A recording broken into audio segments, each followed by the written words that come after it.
race fans, to the ROK Cup USA Florida Winter Tour Round 1 live stream for our second half of finals. The sun is shining, the wind is blowing, but we are ready for another great round of racing in the second half of our finals today. I'm excited to see what happens. Let's kick it to Tony in the booth for live race coverage. Thanks so much, Ashley. We are getting ready to go here, as she said, with the second half of our first day of the 2024 ROK Cup USA Florida Winter Tour. And you're watching live here on ROK Cup USA TV. I don't know if that's what we're going to call this endeavor or not. I'm not sure if that's what we're going to call it. But we'll let you know once we figure that out. Good looking shot of the grid there as there's a lot going on. Somebody's asking for 2 minutes. I'm not sure he's going to get it. He's being told 1 minute. And we got some interesting stuff going on here on the grid already. Chase Jones, he shows up when the interesting things happen. Chase Jones getting done with his VLR senior final a little while ago. Chase, you're here in the booth with us, high above the front straightaway at AMR Homestead Miami Motorplex. Thanks so much for hanging out with us. You ready to have a little bit of fun? Yeah, absolutely. Thank you guys for having me in the booth. I'm looking forward to commentating with you throughout this race, and I think it's going to be an exciting one for sure. We are trying to find out exactly what's going on down here on the starting grid for ROK GP Pro. This class brought to you by RPG and the Rollison Performance Group guys presenting this action here for us this weekend, this season on the 2024 Florida Winter Tour. They are going to be clearing the grid after each and every final is released out onto the track. So, Jace, you're racing with the MPG guys, you and Billy Vincent. It's kind of a co-venture deal over there. Weekend probably didn't go exactly as well as you would have liked. What positives can you tell me about? You know, honestly, it was a pretty tough weekend, right out of the gate. But I think, the way we went into the weekend was, let's test. And, we're going to spend a couple more weeks here.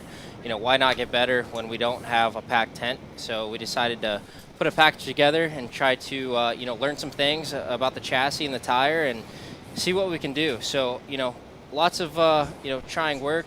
And, at the end of the day, I feel really good about where we ended it and felt like we got a lot of pace out of, all things that we tried. So I'm feeling pretty good regardless of the result. We got up to 6th in my final. So unfortunately, engine let go with about 2 to go. But, can't hang my head because we made a lot of strides. I'm very proud of all the boys, Billy Vincent, Race Laborante, Elliot Budzinski, my father, Keith Jones.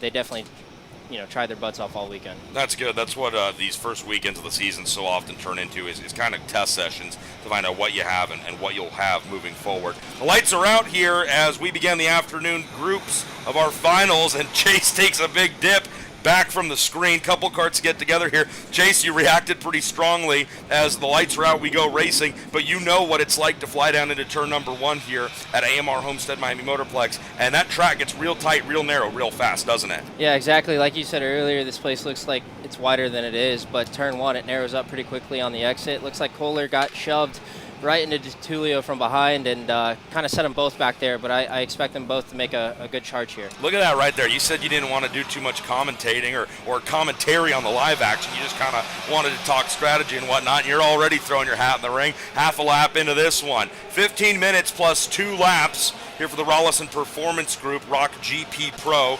final, round 1 of the 2024 ROK Cup USA Florida Winter Tour. Harley Keeble, we heard from him yesterday in the scale line when Ashley Graff stopped by to talk to the driver who picked up a lot of positions in the pre-final. Mossman up to 2nd here, took the green flag for this race in the 7th position. Frankie Mossman is who we're talking about here. Field makes their way out of turn 4 through 5, now into the very tight and technical infield section. That 304 cart right there, Ernesto Rivera, picked up a podium finish in the VLR senior final earlier this morning. I know that because we just got done with podiums for those morning finals. After that kind of opening lap chaos, everybody's trying to sort themselves out and find out where they can fit, literally and figuratively. We are clean sailing here as we complete lap number 2. Harley Keeble, big mover and a shaker in the pre-final yesterday afternoon. Mossman up to 2nd. Keep an eye, Geno Trappa had trouble in the heat races. Changed for position a little bit farther back here. Race leaders out of turn 5. So this looks like the battle for 4th, 5th, and 6th we're watching right now.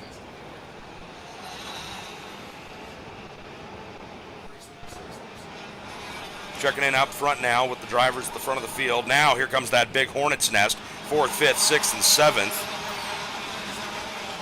Stephen Miller, Camilo Trappa, Ernesto Rivera, Alessandro DiTullio.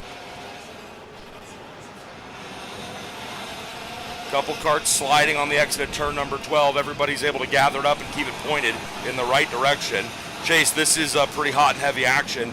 In the senior category, I talked about it during VLR, sometimes you see a little bit more patience, a little bit more sitting back, a little bit more waiting to make your move. That is not the case here early on in this final. Yeah, definitely, Tony. Prime example here for Alessandro DiTullio. He got shuffled back almost in the barriers there, and he made quick work. He couldn't waste a corner or a lap to get by some of these guys, and he's already back up to 4th. Jacob Kolar is getting back in the mix here. Stephen Miller and Ernesto Rivera, all great drivers. I think the hardest thing about this place is it gets spread out so quick, so these guys got to get their heads down, put some laps together so they can try to close the gap to Harley Keeble. But he looks to be, in a pretty healthy lead so far, and when these tires come in, I think these guys are going to start to make a charge here soon. So that pack you're talking about and we're watching is the 4th, 5th, and 6th place fight. Stephen Miller moves from 6th up to 5th as he puts a quick move on Ernesto Rivera. Stephen Miller in the 377 goes from 6th to 5th. How hard is it to time a pass like that going into a tight corner like the hairpin turn number 4? You've got to be very precise in those types of corners, especially because it's deep braking, but you can't overblow it to get crossed over and then also lose a spot, trying to go for one. So you got to be very precise, time it correctly. That way you can position yourself to, not get attacked in the next corner. So these guys are professionals and they know what they're doing. You bring up a great point that I've been trying to hit on, but I don't say it as eloquently as you just did. Yes, you can complete a pass, going into turn 4. Great example, that tight hairpin, a left-hander, but then you come down the track and not very long after that turn 4, which we see more passing going on right there. Miller and DiTullio just going back and forth here. You have to be very conscious of when you get there to turn number 5, you have to defend, and you already have to be thinking about the defense move before you even make the offensive move of making the pass, don't you? Yeah, absolutely. And one thing to point out here too is at the beginning of the race, like I said before, this track is super easy to get spread out, very quickly. So these guys that are, going for passes, the guy that's being attacked is going to usually give it up pretty quickly. That way they, don't lose as much time as what they would defending. And here, they're going to be pretty patient, also aggressive, try to get some clean air to, be there at the end. But looking at the gap Keeble has right now, I think it's going to be pretty difficult to close. But Frankie is in the hot seat right now, trying to charge him down. I think Keeble's got pretty good pace right now, so it's going to be difficult to close out. And that looks like Kolar, I believe, that we saw just make a move in turn number 4 on Ernesto Rivera. I'm new to getting back to the Florida Winter Tour here, so I'm trying to make sure I call colors and cart chassis and numbers out the right way. But Kolar, very fast through qualifying in the heat races yesterday, got a little buried in the pre-final. Now we see him storming back up through the field. If you're Harley Keeble, and you can see it on your scoring monitor on the side of the screen for those of you watching the live broadcast, laying down really fast laps. As a leader, Chase, how much emphasis do you put on hammering out really fast laps and gapping the guys behind you, or is it about saving your tires and just trying to make sure you have something for the end? It's the final, so it's lights out here, but Harley Keeble's very good in clean air. I don't expect him to make a ton of mistakes, or really almost any. It's difficult when you got a good guy out in front with a big gap to try and close that. So for me, it's all about consistency when you're out in front, and it's what you have. So you have to deal with it. Looks like there was some contact there coming out of the left, out of the double right. But yeah, just have to be consistent when you're out in front. There we are, the driver we're talking about, consistent but fast, Harley Keeble. That's definitely going to describe the driver of the 311's weekend. Stephen Miller had just gone purple last time by, meaning he had laid down the fastest lap on the track. It was a 45.92, and wouldn't you know it, he's been passing karts ever since then. Miller from 5th, now up to 3rd after getting around Gennaro Trappa. Trappa slips back to 4th in the 348, and Jacob Kolar still making moves, not faking moves. As we're watching Kolar right here. Alessandro DiTullio, Gennaro Trappa will be next up as they make their way through the infield section, now up towards the top of the track.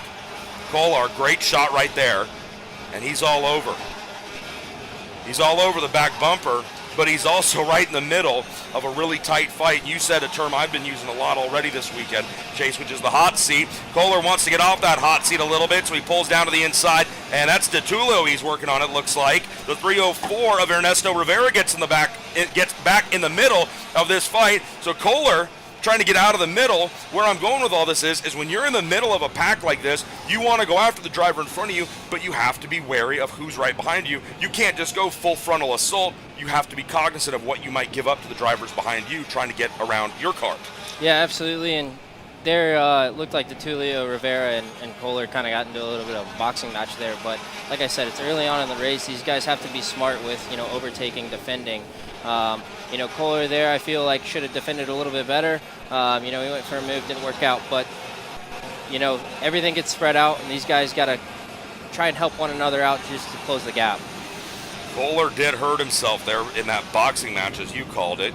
Gave up a position. Rivera got around him. Kohler's going to come right back in turn number 4, and that's just been the hot spot here this weekend in round 1 of the ROK Cup USA Florida Winter Tour. Kohler is going to go from 7th to 6th now after getting around Rivera. DeTulio up next. DeTulio, one of the several drivers who's running multiple classes here this weekend, and even though it's 100cc to 125cc going from the VLR to here the ROK GP Pro category.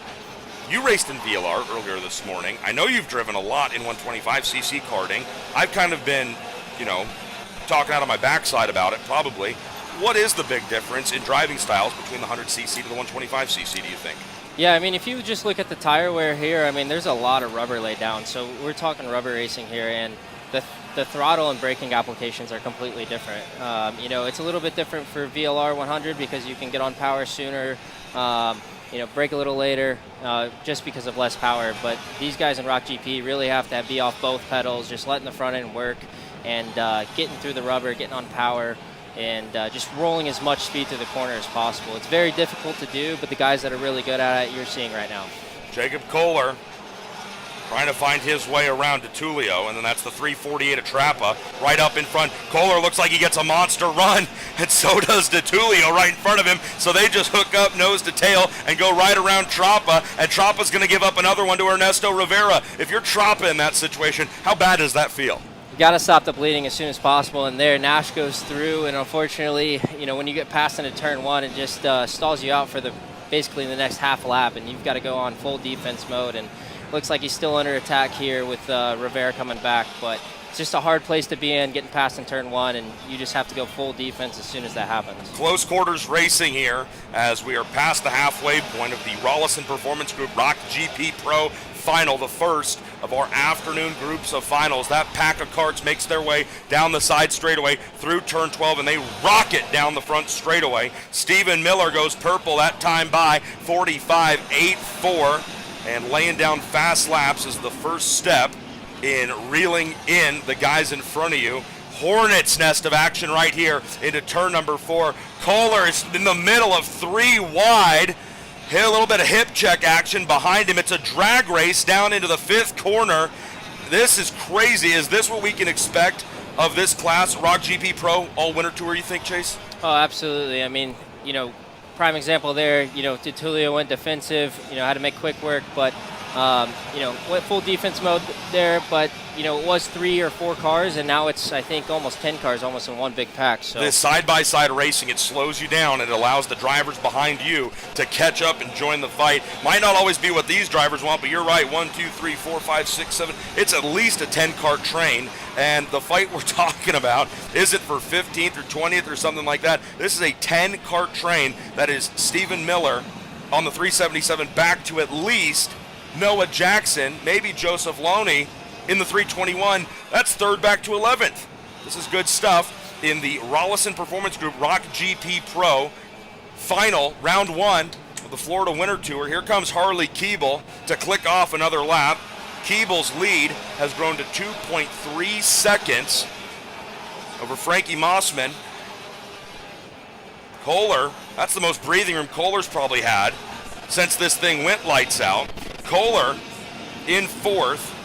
Stephen Miller, let's look and see what the gap is from Miller back to Kohler. Yeah. about 5 seconds, 6 seconds from Miller back to Kohler. And I think it was during the mini race earlier this morning, we said, oh, you know, third place is too far back. There's 3 laps to go. Nothing's going to happen here. And that's not what happened at all. So these races are not over till they're over. Certainly the case here in RPG ROK GP Pro final action. Harley Keeble just trying to keep the pace right where it's at. Frankie Mossman in second. Miller, Kohler, and Rivera, your top 5. Yeah, Tony, it looks here that Keeble's been able to do the same pace of just about every lap, and so has Stephen Miller. Frankie Mossman's fallen off a little bit here. I wonder if they went a little high on air. But, you know, Stephen Miller's definitely clicking off some really quick laps. So is Harley Keeble. Jacob Kohler is especially, you know, what I expected out of him, being hometown boy here. He got some clean air, and now he's clicking off the fastest laps out of anybody right now. Unfortunately, the gap is just too big. And, you know, I don't think he's going to be able to make it back to Stephen Miller, but Stephen Miller's definitely making a charge onwards to Frankie Mossman. Yeah, Miller's looked great so far through this opening round of the ROK Cup USA Florida Winter Tour. Kohler's going to be the next driver we see pass in front of us. Start-finish line. Thought he was going up to pull a tear-off right there. I don't know if you saw that, but I thought, whoa, what's he doing with tear-offs on that helmet? Lap traffic is being removed in front of these leaders for finals action here on Sunday, round 1. We're going to come right back here to the AMR Homestead Miami Motorplex. Change in position right there in turn number 4. It's the 304 of Rivera. And is that Blake Nash? Yeah, that's Blake Nash that got the position. So Nash and Rivera throwing elbows for the 5th position right now. Under 2 minutes, almost a 1 minute remaining in this race before they see the 2 to go. Battles abound all over the track. Blake Nash looking very impressive. He's going to have to defend. No trouble for the 304. That was Rivera that pulled off at the top of the track. Rivera's got his hand in the air. Over on the exit of turn 11. He's up, he's out of the cart, and he's done. Oh, heartbreak for a driver that we saw run so well in VLR Senior earlier this morning. His race is done. Of course, no idea what could have happened, Chase, but terminal, whatever the issue is. Yeah, it's definitely a heartbreak, and unfortunately there, I thought that was going to be a good mix-up with that pack. I thought for sure Rivera, if he got back to Nash, he was going to mix it up and bring back in at least, you know, 4 or 5 more go-karts here. Looks like Blake's got some, you know, clean air here. DeTulio looks to be under attack, but, you know, the top 3 guys are gone. Kohler's gone. Looks like Nash is going to be gone from this pack as well. So DeTulio, Nolan Bauer, one around hard. That's the 348 of Gennaro Troppa. We saw a wheel rolling away from that go-kart. And, Chase, we know there's a dozen different things that can cause a wheel to come off. Again, I don't like to speculate when we don't know all the facts, but when a wheel comes off, clearly I think it looked like a rear wheel. I don't know if you saw something different, but going into a fast left-hander like turn number 10, when you lose a wheel like that, you're literally along for the ride. Yeah, and unfortunately, you know, we don't know the end result of what actually happened, but that corner is extremely fast, and it was flat out in VLR Senior earlier this morning, and I'm sure that was a pretty big contact with the wall, and unfortunately he's out of the race. But hopefully he's good and continue back on. The good news is we saw Troppa get up and out of the cart himself. You think back to that scary incident we saw with Luke Welcome in turn 4 in his race a little bit earlier today. Kohler stays the fastest man on the track, 45.72. The clock has expired here in ROK GP Pro. So the drivers see only 2 laps remaining at the starter stand. Yeah, absolutely. And if you look here, Stephen Miller is chipping away at Frankie Mossman, and he's going to be on his rear bumper coming down the back straightaway here. I fully expect Stephen Miller to go under attack as soon as he gets right to his rear bumper. As he looks, no, he does not. Settles back in for 3rd place. He's going to keep grinding here with 1 lap to go. This is going to get dicey. No, but you're right. Great observation, Chase. Stephen Miller showing a lot of pace right now. There's lots of battles going on all around the track. Harley Keeble is going to come around and see the checkered flag when he gets back to the line. But this fight for what is it? Second and third is not over yet. Miller tries to go to the high side because that's Mossman defending. And that just kills your exit speed. Through the infield, a little bit of contact, but Miller's going to go through. Miller now to second. Yeah, absolutely. And there, Steven was actually setting that up to make the crossover in the double right, and that's exactly what he did. And unfortunately, Frankie didn't defend just enough in the double right, and Steven's going to come home with 2nd place. The checkered flags are out, and Harley Keeble scores the win. Beautiful double checkers right there, and Miller waited till the very last lap. I'm sure waited is probably the wrong term. He just worked as hard as he could to get there in time to make something happen. Keeble's your winner. Miller in second. Frankie Mossman third. Jacob Kohler goes fourth place after starting in fifth, but having a pretty topsy-turvy race. Blake Nash fifth. DeTulio sixth. Bauer, Fernandez, Jackson, and Loney, the top 10.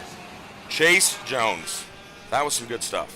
Yeah, absolutely. I mean, I fully expected that race to be, a boxing match like it was, just from the drop of the green flag all the way through turn one. And it was the exact way all the way through at least half of the race. And, it's pretty exciting. Keeble played the game just right, got the gap, and just put his head down, never looked back. And, again, Tony, consistency. That's what won the race. Consistency is key in most facets of life, whether it's karting or business or scholastics. We're going to hear from Ashley Graff here in the scale line in just a moment. I don't want you to go anywhere. We're going to let you out of here, but I want to close things up with you as we look at the grid as our next final is staged and ready to go. That's going to be the ROK Micro category. I think Ashley Graff has got someone down on the scale line. Let's see what's going on down there. Ashley?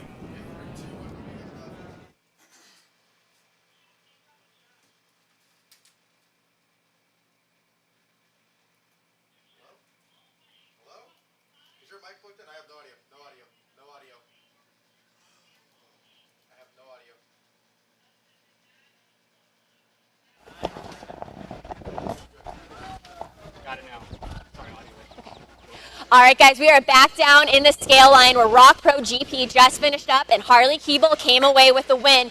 He's getting his suit pulled up here, and he's going to come on over and talk to us real quick. Got to cool off a little bit. That was a pretty intense race that he had. Come on over, Harley. Sorry. Congratulations. That was a super fun race to watch. How was everything for you? How did the kart feel? Tell us everything. The car was amazing from lap 1 all the way to the end. I mean, for sure it dropped off a little bit, but that's because of the tyre. Engine was really good, so thank you to D2 for the good power. And unlucky to Diego because he obviously didn't deserve for the race to start without him, and that's what happened. So, but yeah, I had to start pole for that, and then I just got my head down, just tried to do as many fast laps as I can and get away from the group behind, so the last few laps is as easy as possible. And are we going to see you back here in a month for round 2? Of course. All right, well, we'll see you then, and we hope you have the same luck you had this weekend. Thank you very much. Of course, sending it back to Tony in our broadcasting booth. Thanks much, Ashley. Very cool to hear from Harley Keeble. Chase Jones, thanks for hanging out with us. And, like we talked about your race already this morning, not going the way you wanted to go. But, man, it's great to see Billy Vincent here hanging out at the kart track more often. I was telling people during the broadcast earlier, you're a guy that's raced a ton of different stuff. I don't want to tell you to make a commercial right here for me for ROK Cup USA and the Florida Winter Tour, but you've raced Mazdas on road courses. You've raced 410 sprint cars in the heart of Indiana, but you always come back and find a way to karting. What is it about the Florida Winter Tour and the ROK Cup USA program you enjoy so much? I think it's a great series. I've had a lot of success in the series, only running, now my third race in the series. We had ROK Vegas win in 2022, which is very exciting. 23, we were fifth there. Was running sixth today in Jaleco. But, I think it's a very well put together program. I enjoy the entire staff. Racing karts is the purest form of motorsports, and I'll always come back to karting. It's got a special place in my heart, and I love every bit of it. Well, Chase Jones, we love every bit of you, okay? And that's the genuine article. MPG, My Parents' Garage, that's a real story, right? Real story. Started, from Billy Vincent and his father in their garage when Brett and Billy were working on his dad's race car, and they started MPG Motorsports, which is My Parents' Garage, where it all started. Chase, we appreciate you coming and hanging out with us. We'll always let you do it, but I got to get a hat on you one of these times because your hair is it's too strong. Your hair's on fleek. The kids say that, right? On fleek is what they say, I guess. You were saying that to me before you came in here, but not about my hair, of course. These are my new glasses. I think we had some other jokes in there as well. Yeah, I think we did, and we're not FCC governed here, but we definitely don't want to let those out. Well, hey man, thank you for coming and hanging out here in the tower, high above the front straightaway at AMR Homestead Miami Motorplex. We're getting ready to go with our next final. Gonna find out exactly what we're looking at here, but thank you for hanging out. And just like Ashley asked Harley, we're gonna see you back here for round 2, right? We'll see. We're going to be down here for the next month, and we're definitely going to run, as much racing as we can. It just depends on the people that want to do it. And regardless, we're living in the camper ground right across the street, so we're still here. Okay, that sounds like a heck yeah. I'm Chase Jones, and I'll be at every round of the Florida Winter Tour this weekend. Chase, thanks for hanging out, buddy. All right, thank you, brother. That's Chase Jones with the MPG team. We saw him race in VLR Senior earlier this morning. It's great to have him in here hanging out with us. Hopefully he'll join us for a few more races throughout the Florida Winter Tour. Chase, buddy, thanks a bunch for hanging out. Great action there in the RPG ROK GP Pro final. Next up is the U-Race ROK Micro final. U-Race, I-Race. Angela, our grid stewardess down there, she is using her hands. She's communicating. She's doing everything down there. I think a lot of the instruction is to let these tuners know that we are clearing the grid. Once these drivers release and go out onto the track, the mechanics have to vacate the grid area. I don't know the full story. We didn't see all of it, but we had some issues with, I think, some folks jumping the fence after a final was completed this morning to congratulate and support their driver. Again, I don't know the whole story, but due to that, we have instated a clear and empty grid for the remainder of the Round 1 finals here today. This is the U-Race ROK Micro Group getting ready to roll out. Zane Burgess and Miguel Suarez are your front row as they are given the signal to head out from the starting grid. Zane Burgess and Miguel Suarez, your front row. Win Godchalk and Matias Dominguez start third and fourth. Santiago Orioli, who's out of that MPG pit that we just heard Chase Jones speak on. Orioli starts in the fifth position. Luca Beckrell starts sixth. Liam Nakawati starts seventh. Lawrence Pearman eighth.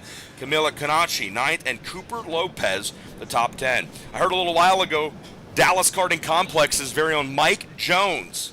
Mike Jones is watching the broadcast, or at least was a little while ago. Mike came down here and ran the Florida Winter Tour with his DKC Sodi kart drivers for quite a while, and he was one of the guys that made the Winter Tour a lot of fun for me. And back then, those days were full of great racers, great teams, just like they are now. I'm not as familiar with all these great drivers and teams, so we're going to get familiar together as we continue to work through the 2024 ROK Cup USA Florida Winter Tour. Zane Burgess and Miguel Suarez, you know what they're familiar with? Starting up front. They've looked good all weekend. And now Burgess and Suarez have this field in their hands as they come out of turn number 12. Look at that shot. Doesn't it feel like you're right here with us in southern Florida on a sunny Sunday afternoon? The lights go out and we go racing. Burgess makes his way solidly down to the apex of turn number 1, and with that lead, he will exit turn 2. Now he's already out of turn number 3, and up the track we go for the hairpin in turn number 4. A little bit of bumping and shoving as drivers roll through that 180-degree hairpin at the top side of the racetrack. I say the top side of the racetrack because it's just one of the farthest points away from us here behind the front straightaway. Good moving we saw right there up the field by Santiago Orioli. You saw that red and white number 16 pick up a position coming down into turn number 5. One of the cleaner starts we've seen for the micros all weekend, if I do say so myself, and it's not a surprise. The more chances these young drivers get, the more attempts they have at a rolling start, the better they're going to look. Orioli continues to pick them up and put them down. Orioli from 4th to 3rd, now to 2nd. Orioli started this race in the 5th position inside of row number 3, and it was good to hear Chase Jones kind of, sort of reiterate what I've been trying to push, which is on this broadcast, and they've got a TV monitor up in their MPG pit area. They're watching, and I think they see the same thing all of you watching at home see. It doesn't do it justice on the broadcast how tight the racing is here and how tight the racing surface is here. It really tests a driver's awareness and patience. You can't just go flying through corner to corner because you run out of track very quickly here, and that's extremely, you're extremely aware of that in turn number 1, where these drivers are going to be heading in just a moment. Orioli now having to fend off Miguel Suarez. Suarez started this race in the 2nd position. He's trying to get back up there. Zane Burgess doing the old lean through these fast left and right-handers Now Orioli gets a little bit of pressure from behind. Miguel Suarez not afraid to use that front bumper and let Orioli know that he's there. Orioli, hey, he might not hate the little bit of bumping and shoving because he's closed the gap to Zane Burgess. The front three into turn 7. Now Orioli to the inside for the race lead. Orioli to the front. Orioli around Zane Burgess as they come out of turns 8 and 9. Santiago Orioli, we saw him have contact over in turn number 4. I think it was during the second or third heat race yesterday.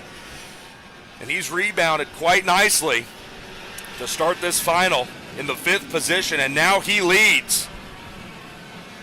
Orioli with pole sitter Zane Burgess right behind, and Burgess now will receive pressure from second place starter Miguel Suarez. Bumping, shoving, pushing all the way up the track towards turn number 4. They unwind the steering wheel. They make the run for turn number 5. Suarez, cart length back from these top 2. And then behind them, Leah Nakawati, Win Gottschalk complete the top 5. The 55 of Burgess has not spent a lot of time following mini carts this weekend.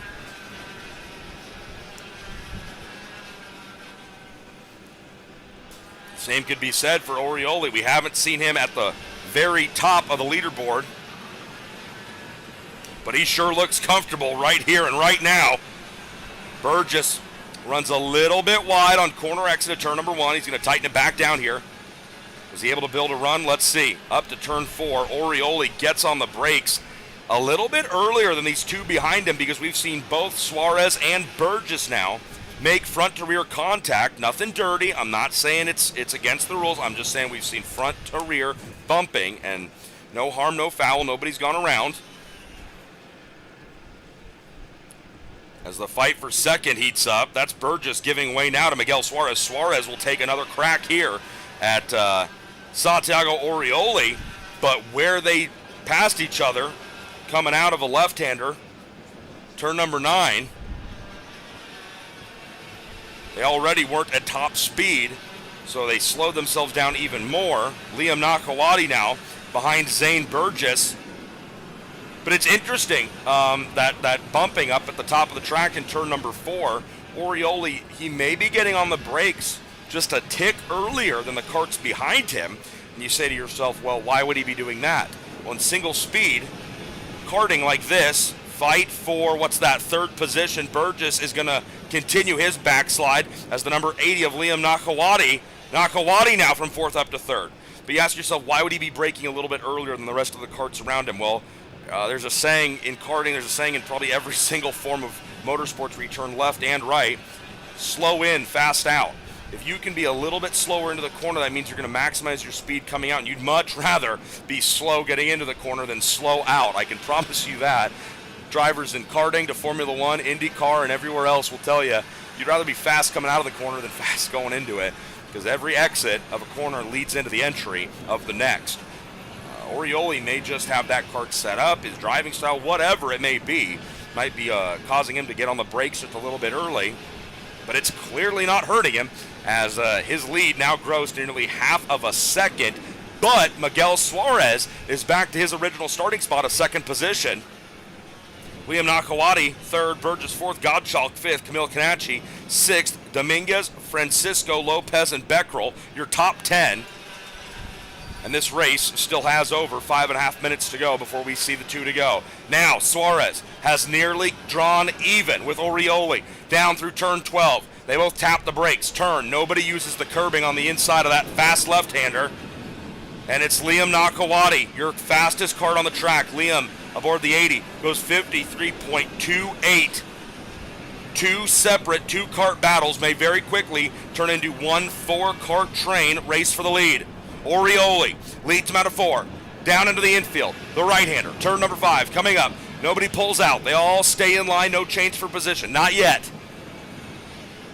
Zane Burgess continues to lick his chops. One driver around on the exit of 1 on the entry to turn number 2.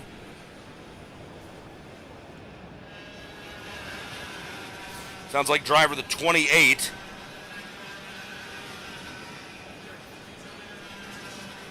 And maybe trouble for the driver of the 33. The leaders fly by. We check back in with them. Orioli has given way as we checked in on that issue over in turns 1 and 2. We missed the battle for the lead, but Suarez has taken the top spot back. I don't think it's the last time they're going to swap the lead here. And now, those two independent two-kart battles have turned into a four-kart train. Suarez, Orioli, Nakawati, and Burgess all down into turn 5. They'll head for the infield. 4.5 minutes to go here. Suarez has already danced with Orioli in this final. I think he knows what he can expect from Orioli, at least on the first half, the first 4 or 5 corners of this track. And turn 4, at least since the afternoon has started, that is where we have seen, I'm going to say at least 50, 60% of our passes for the lead over there in that turn 4 hairpin. They've passed everywhere on this track this weekend. I don't know if I know a corner that I haven't seen a pass for position here at the AMR Homestead Miami Motorplex, but turn 4 right there has been a wildly popular place to make moves. Orioli takes a look over his right shoulder. At least when he did, he knew that he had a small gap back to Zane Burgess. Now, that's allowed Orioli to get a little aggressive. He took a look at setting something up into the double right-handers, 7 and 8, but stays in line. Burgess has gotten around Nakawati. Now they race side by side, battle for the 3rd position. Down the side straightaway, Nakawati gets around Burgess. Burgess now back to the 4th position. Move Liam Nakawati up to 3rd. Great move there by Liam Nakawati. But the front 2 now, even farther away than they've been.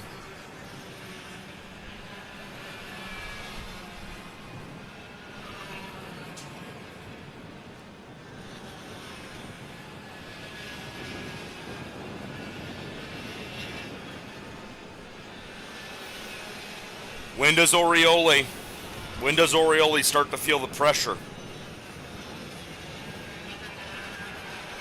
I love it here. The ROK Cup USA officials have a bright LCD display just to the driver's right-hand side at the start-finish line that shows them the countdown. The clock you see on your screen right now, that 2 minutes and 10 seconds up at the top in that small black box, the drivers see that exact same timer counting backwards. So they are aware, and everyone knows the deal here. It's when that clock hits 0, we go to 2 laps to go. So the first lap after that clock hits 0 is when you will see Shaggy show you the rolled up white flag and the rolled up checkered flag. And why I bring that up is these drivers, they know. They know how much time is left. Literally, they know how much time is left. Last time I was here at the Florida Winter Tour, races were done on a lap count, and you only knew when you had reached the halfway point. 2 to go, white flag. That was Orioli pulling out for a moment to take a look at the race lead. But this clock counting down, I think it wildly affects the strategy of these young drivers. All the drivers. It's not just these micros, minis, juniors. It's the seniors and the masters category, because you know literally how much time you have to set up and make a move. And drivers are coached, drivers are trained. Farther back, Zane Burgess gets around Liam Nakawati. But you know that you don't want to make a move too early and risk being passed back. But you also can't make the move too late, because if it doesn't work, you don't have any more attempts at it. 45 seconds when they come out of this next corner. They will beat the clock back to the start-finish line here. So they'll have 3 laps to go. Cody Schindel posing up by the start-finish line. He's all about them angles. He's ready to get that shot. The U-Race ROK Micro final. Getting down to the thin parts of it here. We're glued to this battle for the race lead, because I think it's about to get kind of heated here. It's about to get spicy. About to get flavorful. It's about to get flavorful like the Cuban dinner I had last night. It was delicious. Jason Loria recommended it. Steak and rice. It's the basics. And the basics of this ROK Micro Final have been close racing and a lot of passing. I think we're going to see a little bit more of that here. The rolled up white and checkered flag are displayed to our race leaders, Miguel Suarez and Santiago Orioli. Here we go. 2 laps to settle it here in the U-Race ROK Micro Final. Round 1 of the Florida Winter Tour comes down to this for our youngest drivers here in Homestead, Miami, Florida. Orioli has made moves here in turn number 4. He's also been passed in this section of the racetrack. He stays in line. He stays patient. Miguel Suarez leaves the door open. Orioli to the inside in 5. He slides by, but he slides wide. Suarez stays at home and stays in the lead. Miguel Suarez right back to the front. Orioli's going to try it again. You know that. He's got a lap and a half less than that to go. They come up towards turn number 10. Through the fast left-hander. 11. Down the side straightaway. When they get to the other side of turn number 12, they'll see the white flag in the air. Suarez knows he has to defend now, but can he do it for an entire lap? Orioli looks low. Now he looks high. Suarez went down to defend. They roll through 1. Orioli gives him a shot in the back bumper. Out of 2. They'll set up for the right-hander, turn number 3. Orioli is right there, glued to the back bumper of Suarez. Suarez takes a look over his right shoulder. Suarez gets way down low to defend. He covers the spot as they come out of 4. Now they'll make the run to turn number 5. The spot Orioli made his move 1 lap ago. Suarez defends. Will that hurt his exit speed? No, not terribly. Orioli right there, riding the back bumper of the 26, through 7, now through turn 8, 3 corners left to go. They'll hit the left-hander, turn number 9, up the track to turn 10. Don't look now, the Jaws theme music begins to play. Zane Burgess aboard cart number 55 is ready to jump in the middle of this fight. 1 corner left, down into turn number 12. Suarez defends low. Orioli's going to try the crossover. He runs out of time. Suarez scores the win here in the U-Race ROK Micro Final.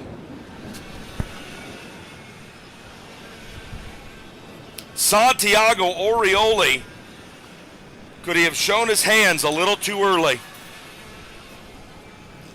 Zane Burgess goes from the pole, leads laps, but ends up 3rd. Nakawati 4th, Kanachi 5th, Cooper Lopez, Matias Dominguez, Luca Beckrell, Brody Stoffel, and Jaden Francisco complete the top 10 here in the U-Race ROK Micro Final.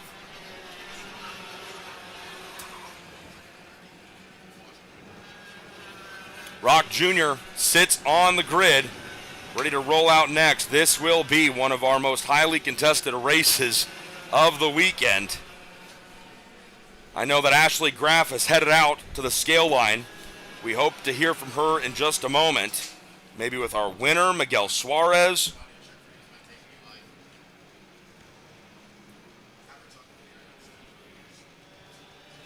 Ashley Graff is getting things lined up down on the scale line. And we're going to stand by and wait to hear from her.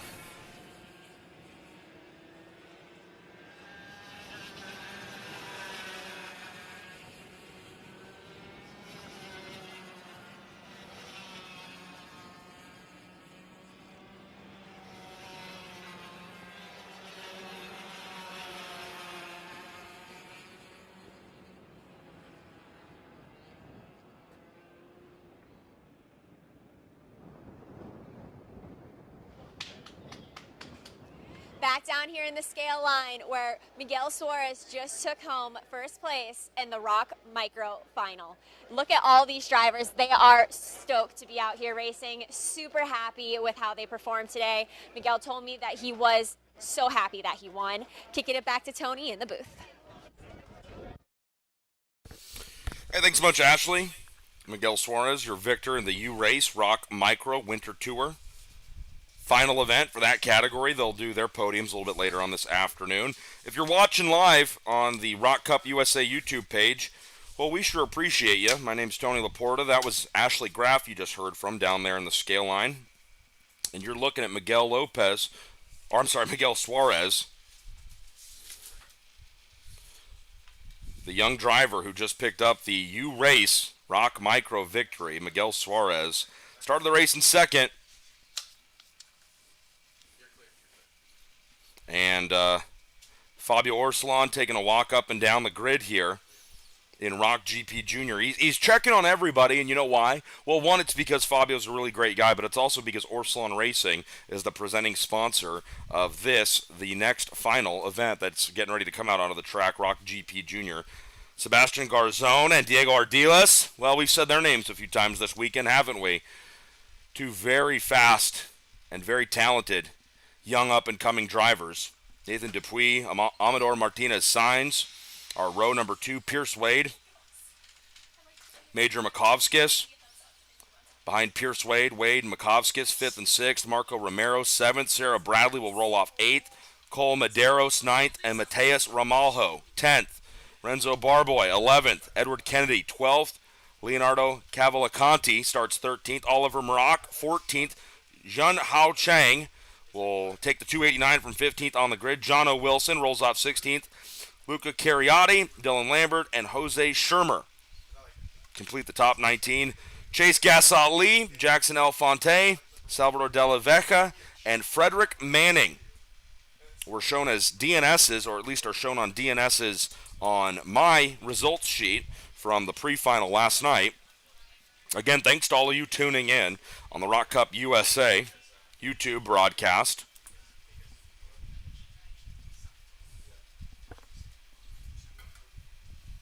A new venture here for ROK Cup USA, producing their very own in-house live broadcast. And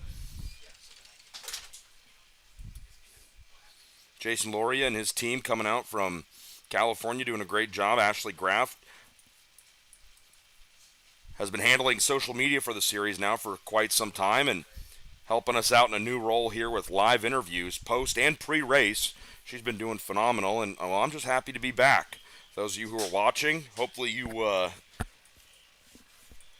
been watching the Florida Winter Tour for a very long time. I used to have the great fortune of coming out here and being a part of the Florida Winter Tour when the Max Speed Group promoted it back in 2015 and 16. Kids, that's a time back before TikTok existed. Things were black and white, and cars moved when you pedaled them with your feet. No, not quite. Not quite. But I look that old. It's great to be back here at the Florida Winter Tour. When you got guys like Chuck Yoder and Bobby Radavoy, Robbie Poupart involved still all these years later, you know the product is going to stay as good as it was. Bill Wright started this Florida Winter Tour, I think, back in 97, 98. And, man, it's such a cool place to come and race. Andy Seisman has been doing his thing out on the West Coast for a winter series now for quite a while. But out here on the East Coast, it's truly an international series when you look at the drivers, the manufacturers, the teams coming out here to be a part of the Florida Winter Tour. I'm grateful Mike Burrell asked me to come out and be a part of it. I joked yesterday, I said, when Mike reached out to me and asked me to do the Florida Winter Tour, I didn't know if I wanted to do it. But once I found out the weather was going to be 2 degrees in central Indiana the same week the Florida Winter Tour was kicking off, I called him back and said, I'm in. That's not really how it went. I was happy to do it as soon as he asked me. And I'm happy all of you are tuned in and watching.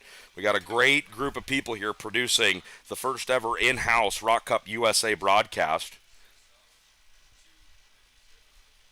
I don't know who that RPG mechanic is facing the camera on the left side of your monitor, but I would not want to get in an arm wrestling match with that fella.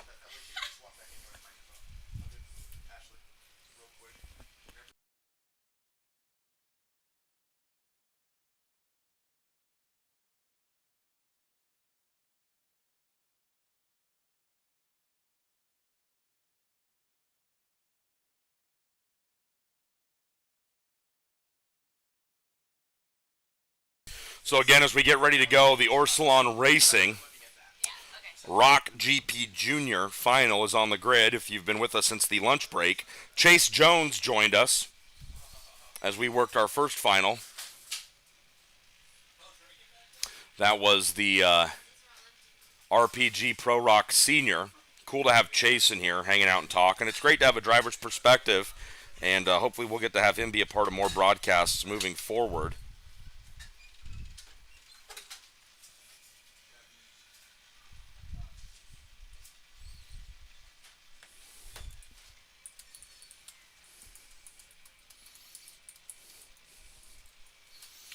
The sun is coming out. The wind sure picked up during the lunch break. Haven't been outside since we started the finals on track, but this afternoon at least. But boy, this afternoon, Chuck Yoder's walking by us right now, and he can barely stand straight up. He's walking right into the wind, so you know it must be pretty strong. Yeah, beautiful afternoon here in Homestead, Miami, Florida. This will be the site of rounds 1 and round 2. We'll be back here in February, and then we head to the Orlando Kart Center in the month of March to wrap up the 2024 ROK Cup USA Florida Winter Tour. Angela, our grid stewardess, has given them the 1 minute, less than 1 minute signal. Mechanics and tuners will clear the grid here as drivers make their way out onto the track. And there's the watchful eye of Brian Robson over to the left of your monitor, the driver's left-hand side. The Silver Fox, Brian Robson. He's getting ready to head to Daytona Beach tomorrow morning with Mike Burrell, series director. Both Mike and Brian work as spotters for the Wayne Taylor racing team that will compete in this year's Rolex 24 Hours at Daytona. And Brian, he's a watchful eye from up in the sky. He's a watchful eye right now. He's watching this grid. He's making sure everybody stays safe, but more importantly, has fun.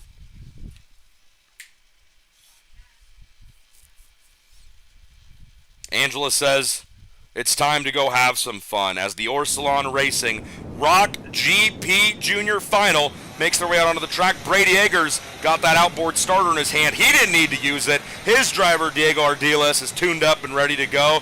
We hope you are ready as well. Just a few finals left to go today. This is the Orsalon Racing ROK GP Junior. We got VLR Masters and Pro ROK Shifter, and then just like that, boom, we're going to be done with round 1 of the ROK Cup USA Florida Winter Tour here at AMR Homestead, Miami Motorplex. Sebastian Garzone and Diego Ardiles will lead the field to the green flag. Nathan Dupuis and Amador Martinez Sainz are row 2. Pierce Wade and Major Makovskis start 5th and 6th. Marco Romero, Sarah Bradley, Cole Medeiros, and Mateus Ramalho make up the top 10 in this starting grid. Going green the first time by, so drivers putting as much heat into those Levanto tires as they can. And now they're slowed up, coming out of turn number 11. They'll stay single file, and you can see the effects of the strong wind here as that tree out in the middle of the infield blows side by side. Look at the palm trees adjacent to the front straightaway here. The flags are a whipping, the palm trees. Hey, watch out, you don't want to get hit by a coconut down there. That's why these drivers wear helmets. Here we go. Orsalon Racing, ROK GP Junior, 15 minutes plus 2 laps. Garzone on the inside, Ardiles on the outside. The revs come up. Do the lights go out? Yes, they do. No yellow flags. We are racing. Ardiles does not get the start he wanted. He's going to get shuffled back outside the top 3, maybe outside the top 4. Meanwhile, Sebastian Garzone, your pole sitter, makes the most of that inside front row starting spot. He leads them up the track out of turn number 4. Now back down to the inside. The right-hander, turn 5. We're already into the infield. We're off in racing here with Orsalon Racing. ROK GP Junior final action. Garzone, and was that Nathan Dupuis? Was Dupuis able to survive that hectic start? It looks like, in fact, he was. Dupuis. Now I know how to say that name thanks to my man AC Artie Carpenter coming to us, watching in Charlotte, North Carolina, where he works these days for this little race team called Team Penske. Garzone, Dupuis, Pierce Wade up to 3rd, and Ardiles did get bumped outside of the top 3.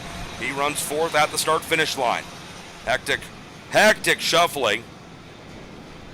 What do we got going on right here? A little bit farther back, that's behind Ardiles. That should be Martinez Sainz getting around Marco Romero in the 271 loses a position. Meanwhile, Ardiles goes to work on Pierce Wade. Ardiles now from 4th up to 3rd, but he's got quite a ways to go before he can get ready to set up another pass. The driver in front of him, a ways up the track, the 241 of Dupuis. Martinez Sainz getting around Marco Romero, and quickly Martinez Sainz We'll have Pierce Wade in front of him. He'll have him next to him. Oh, he almost had him behind him. Martinez Signs trying to find his way around Pierce Wade here, but Pierce Wade enjoying his newfound time up at the front. Martinez Signs pushes his way through. He goes from now 5th up to 4th, and he's going to try to get Pierce Wade to work alongside him. A little bit farther back, that's the 242 of Makovskis and Sarah Bradley as they try to work their way up closer to the top 5. Sebastian Garzone and Nathan Dupuis trying to get as far down the road as they can before Ardiles comes a-calling. But as I look out the front window, that's going to happen a little bit sooner than they'd like. Ardiles chopping some wood here as he gets closer and closer to the front 2. Martinez Signs and Pierce Wade, your front 5 leaders, out of the turn 4 hairpin. Somebody comes to a slow stop and is up and out of their cart. Oh my God, you just kicked the barrier and tripped. Was that Garzone? Garzone's up and out of his cart. Dupuis inherits the lead. Garzone pulled to the inside before they got to the turn 4 hairpin. He's up and out of his cart. The 255 of Garzone is done. What happened? Nathan Dupuis is your leader. Diego Ardiles takes that top spot away in turn 1. But Garzone falls from the pole. He falls from the lead. His race is done. Nathan Dupuis took over the top spot as he was running in 2nd.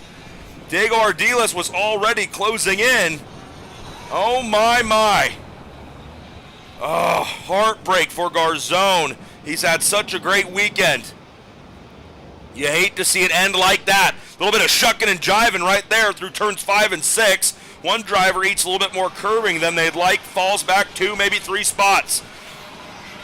Dupuis doing what he can to hang with Ardiles, but if I can characterize Diego Ardiles' speed in one way, once he gets out front and he's left to his own devices, he checks out. He has walk-away speed, is how I would describe Diego Ardiles. Pierce Wade, it looks like, is fending off a challenge right now from, is that Marco Romero? Sarah Bradley in the 258 also in the middle of all this.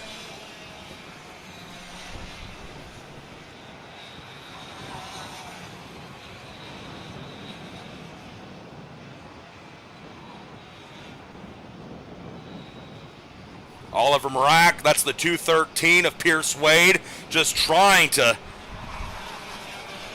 find a piece of pavement. A long time ago at the Super Nationals, a driver I was working with told me he felt like a ping pong ball out there. And sometimes in these big fields, that's how even the fastest drivers can feel, because it's just so physical.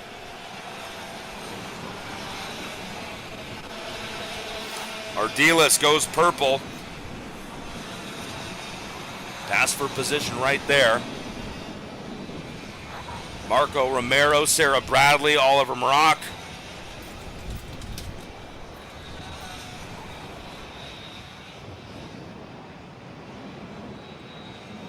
Marco Romero on the 271 enters the infield now. He's got a little bit of breathing room.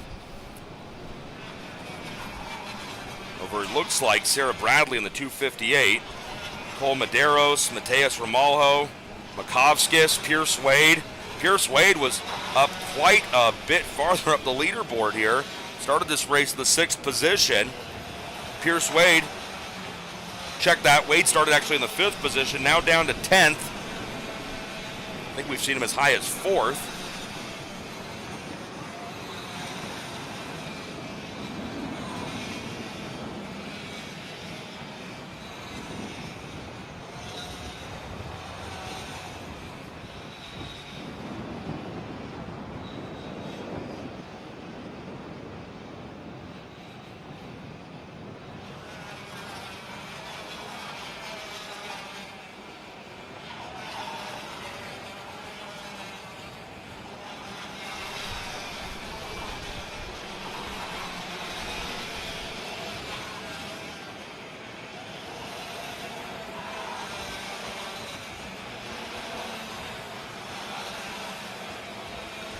Sarah Bradley, Oliver Marak.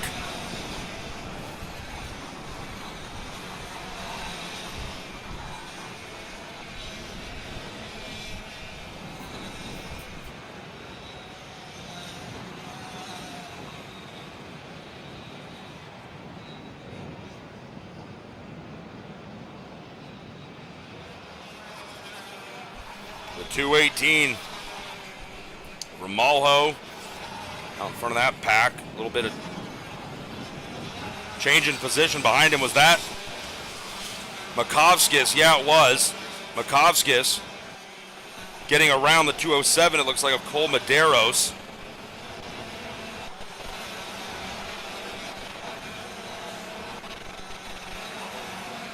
Diego Ardiles out of turn 4, now down into the infield. Behind him, second place, Nathan Dupuis, no change. Third place, Amador Martinez Sainz is starting to get a little bit closer. We'll pick up that battle if things start to get going there. Fourth and fifth, we're going to try to catch up with here. In the double right-handers, 7 and 8.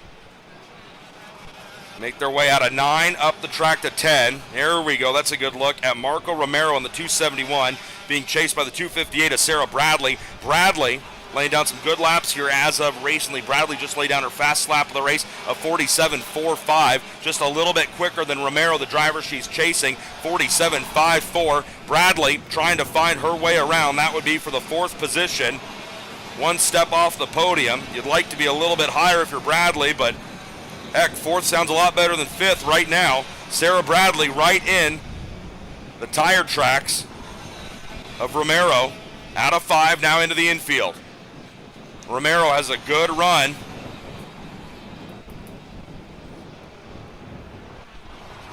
And Bradley's gotten around. Bradley has gotten around. So now Marco Romero tries to stay on the offense like Chase Jones was talking about. You get past and you want to have a plan already in your head as to what you're going to do. But Sarah Bradley has already opened up a 2-cart length advantage, maybe more by the time they get to turn 1. No, Romero has a great run. He's able to close in to that deficit just a little bit. But Sarah Bradley in the 258 started this race in the 8th position. She's now up to 4th. Second and third here, Amador Martinez Sainz has caught up to Nathan Dupuis. Cody Schindel getting them shots right there in the infield. Amador Martinez Sainz looking low, looking like he's got it. Martinez Sainz around Nathan Dupuis. Good catch there by our camera operators all the way around the track to work on that battle. So Amador Martinez Sainz picked up a podium in the VLR junior race. And now he's trying to put a little bit of distance between he and the 241 Nathan Dupuis.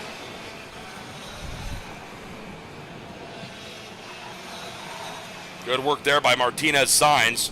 That was the change in position for second place. Those drivers coming out of turn 6 down to the right-hander 7 and 8. Sarah Bradley seems to have opened up her lead over Marco Romero. You'll see them come onto the screen right there behind these second and third place drivers.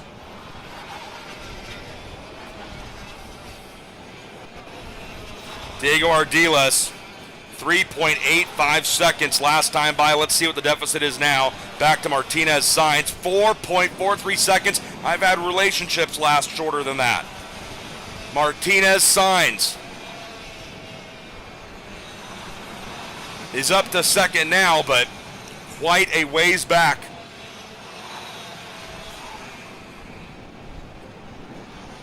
Dupuis isn't giving up the fight, as you can see right there. Still plenty of time left in this race. Dupuis has a good set of corners right there through the infield. Martinez Sainz need to stay on his game. Dupuis out of 11, down the side straightaway. Martinez Sainz all the way up on that steering wheel, trying to get as low and down and out of the air as he can. There you see Sarah Bradley. She's out in front of Marco Romero. Bradley takes us through 1 and 2. Romero behind her. Oliver Maroc in 6th. Major Makovskis in 7th. Romalho, Medeiros, and Kennedy, the top 10. Dupuis is good under braking. Martinez Sainz seems to be able to open up a little bit of a gap on corner exit and on the fast parts of this racetrack.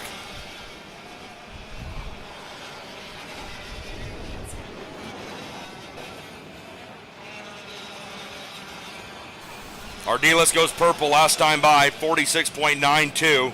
That opens the gap up now to over 5 seconds. Diego Ardiles just so fast. But you know that it wasn't going to be as easy as it looks had Garzone not had whatever ended his race happen to him. We just looked up, and they've added a cut through, an extra corner in the path up to turn 4 here at AMR Motorplex. Basically, it's another hairpin. It's just a little bit. It makes the track just a little bit shorter on that run from 3 up to turn 4, and it was right in there in that cut through that Garzone hung a hard left, and it looked for a moment a driver was cutting the track, but nobody, you hope, would ever blatantly cut it that badly. And he wasn't cutting the track at all. He was pulling into the infield to retire that kart because he knew it instantly, it seemed like, that something was completely wrong aboard his 255. Hate to see that. He's just been awesome to watch this weekend. He and Ardiles, man, in both VLR Junior here and in Orslon Racing. ROK GP Junior. Those two have just been, Garzone and Ardiles, who we see now, has just, they've just been fantastic to watch. They race each other so well, they race each other so aggressively, but they also race each other so cleanly. Ardiles down into turn number 1. Only a few laps now remaining in this one. Amador Martinez Sainz trying to do what he can to not really even reel in Ardiles, but just keep the lead at what it is. Now over 6 seconds. Nathan Dupuis, Sarah Bradley, she's looked great throughout this whole final. Through the second half of the weekend, really, Bradley's looked good. And then Marco Romero sits in the 5th position right now. Romero came from 7th on the starting grid, so +2 already in this one.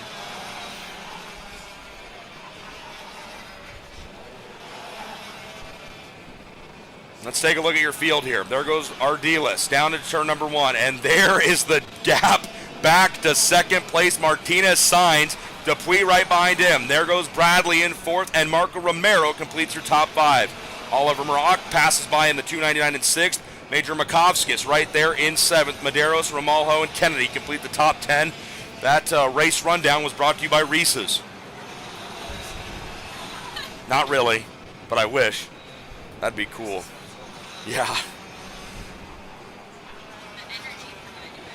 So the 209 of Martinez Sainz has not exactly pulled away here from Dupuis the way that he probably would have liked. And Dupuis, I don't know if Bradley's going to be close enough. I've made these predictions already throughout the weekend where I've said, oh, their third's not close enough, or first is too far out in front, and I've been proven wrong. So Sarah Bradley is certainly not out of contention for a podium, and I think that's the fight we're going to watch right now. Martinez Sainz in 2nd, out of 3, up the track to 4. Dupuis, all Dupuis needs to do here is make one attempt at a pass, and that's going to slow the 2 of them up. Martinez Sainz and Dupuis, those 2 right there, if they get slowed up battling each other even for 1 corner, Sarah Bradley is going to be there to make a fight of this thing. Bradley getting closer and closer. Heck, she may not even need Dupuis and Martinez Sainz to start racing each other. Sarah Bradley has all but caught the 2nd and 3rd place drivers. Sarah Bradley is going to see 2 to go, and she's going to have a couple chances here at finding her way onto the podium in the Orsalon Racing ROK GP Junior Final.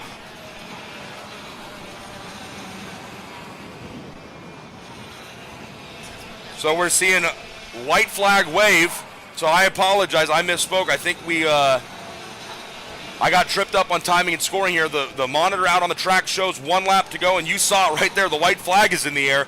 So Bradley doesn't have as much time as I thought, but let's stick with her. Let's see what she can do. Martinez Sainz in 2nd. Dupuis right there in the middle. He's in 3rd. Diego Ardiles, he's way out in front. He's going to pick up the win here. The checkered flags are going to wave, and Orsalon Racing GP Junior goes to Diego Ardiles. But a country mile behind him. The fight for 2nd, 3rd, and 4th not over yet.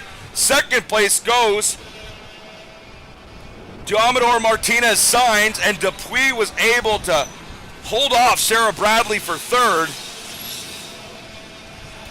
And Bradley ends up 4th. Dupuis, Martinez Sainz, both will flank Diego Ardiles on the round 1 podium here for Orsalon Racing, ROK GP Junior. Shaggy shows him the double checkers, and there's your winner, Diego Ardiles. Sarah Bradley so close to a podium finish, but great rebound on the weekend for Dupuis.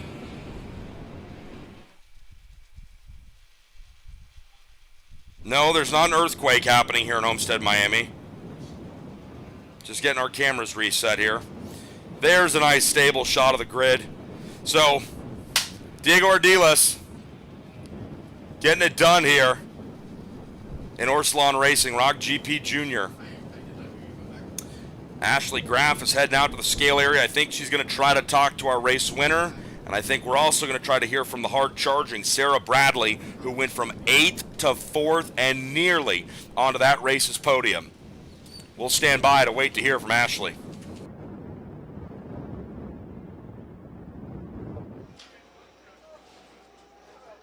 Back out here in the scale line with your ROK GP Junior winner, Diego Ardiles. How do you pronounce your last name? I totally just butchered that. Ardiles. That. So you had an absolutely amazing race. You didn't just win this race, you won this race by nearly 5.5 seconds. How does that feel? Yeah, it feels pretty good. Also, at the beginning, I thought like I still pushing at the beginning, but I thought it was gonna be like really hard until Garson. I don't know what happened to him, but he couldn't finish. So at the end, I just like put my head down and started pushing as hard as I can. And now I know that it's like 5 seconds. Yeah, you did it. Yeah, I mean, you had a massive lead coming to the checkered. Like, it was incredible to watch you pull away from everybody else. Will we see you back here in a month racing round 2? Yeah. Well, that is fantastic. Congratulations on your race win today. Thank you. Of course. We're hoping to catch up with a few more drivers here. We're just waiting for them to get their helmets off here in a second. But as you see here down the scale line, we have our ROK GP Junior drivers. They're all excited, giving each other high fives, hugs about their awesome racing today, awesome racing this whole weekend. Let me call on over some drivers here. We're going to have Sarah Bradley come on over here in a second. She's going to pull her helmet off. Sarah had an absolutely amazing race weekend. This girl continuously impressed me every time she was out on track. She's going to come on over here in a second as soon as she gets her suit pulled down, cooled down a little bit. That was a really intense race. She was on the move. She was absolutely flying out there on the track. Come on over, Sarah. So I was just telling the viewers here that you had such an awesome race weekend, how you were constantly fast, constantly up front, battling with the boys. How does it feel? Yeah, it definitely felt great. Yesterday, his final was really rough. Yesterday in the pre-final, I finished third, but I got a penalty, so it put me to 8th, so I knew that this final was going to be really challenging. It was really cool to see you work your way up the field and get up there and, be a contender for the front of the pack. How does it feel being one of very few females out here racing? It feels great. It's windy. It feels great, and it also feels great up front knowing that I am representing other girls in the sport and that we are not just girl racers and that we can, in fact, drive. Well, that is awesome. Congratulations on such a great weekend, Sarah. Thank you very much. Heading back to Tony in the booth. Thanks so much, Ashley. Very cool to hear. And, yeah, after some tough luck in that pre-final yesterday, Sarah Bradley came from 8th on the starting grid. I fear I might have misspoke and said she came from 7th. She came from one spot even farther back. Bradley goes 8th to 4th and just barely misses out on a podium. If you're watching the broadcast, say cheese. Cody Schindell's taking your picture right now. Cody Schindell getting a quick photo of all you watching the broadcast live right here. No, not really. He's probably taking a picture of the grid.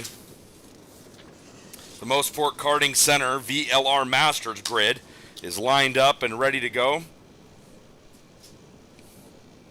Brian Robson back in his spot, watching and waiting, waiting and watching, watching and waiting.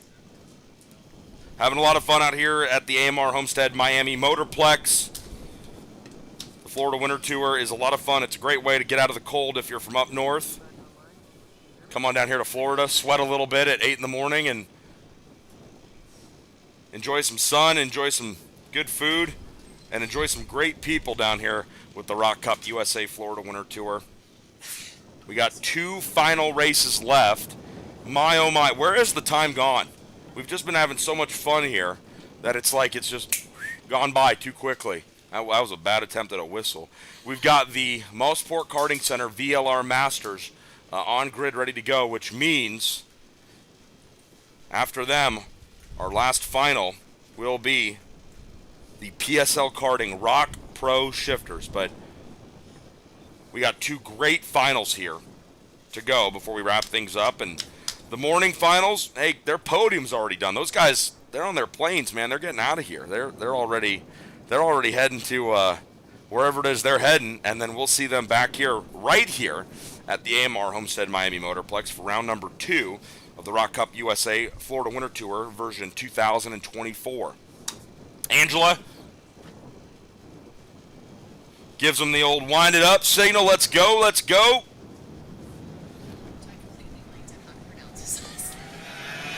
And the mechanics clear the grid. Carts head out on track. And let's tell you about how they're going to roll off for this one here. Alfonso Santiago aboard the 710 will be your pole sitter with Luis Quinones alongside him in row number 1. Ryan Molina and Pablo Ceballos make up row number 2. And it's Michael Grand and Sergio Rodriguez starting 5th and 6th. Alexander Dalbon, Franz Toro complete the 8-card grid. We had a DNS for the 777 of Andre Isaac. That very well may have been the teammate to Phil Pignataro that Phil told us last night was going to scratch from the event, didn't want to run the final today, and Pignataro was trying to find out if he could enter as the driver of the 777. I think these VLR Masters are coming down a little hot. We got them slowed up now. I don't know if we're going to get everybody into their grid positions in time. I think we'll be all right. Mosport Karting Center, VLR Masters, Santiago down low, Quinones up top, the lights go out, no they don't, yellow flag waves. Quinones and Santiago, they were down here into the tram lanes while we still had guys like Dalbon and Toro making their way through turn 12. So I think the officials just want to get everybody a little bit more tightly packed up, a little bit closer. You know, a little bit stronger sense of community between these drivers. Community is important.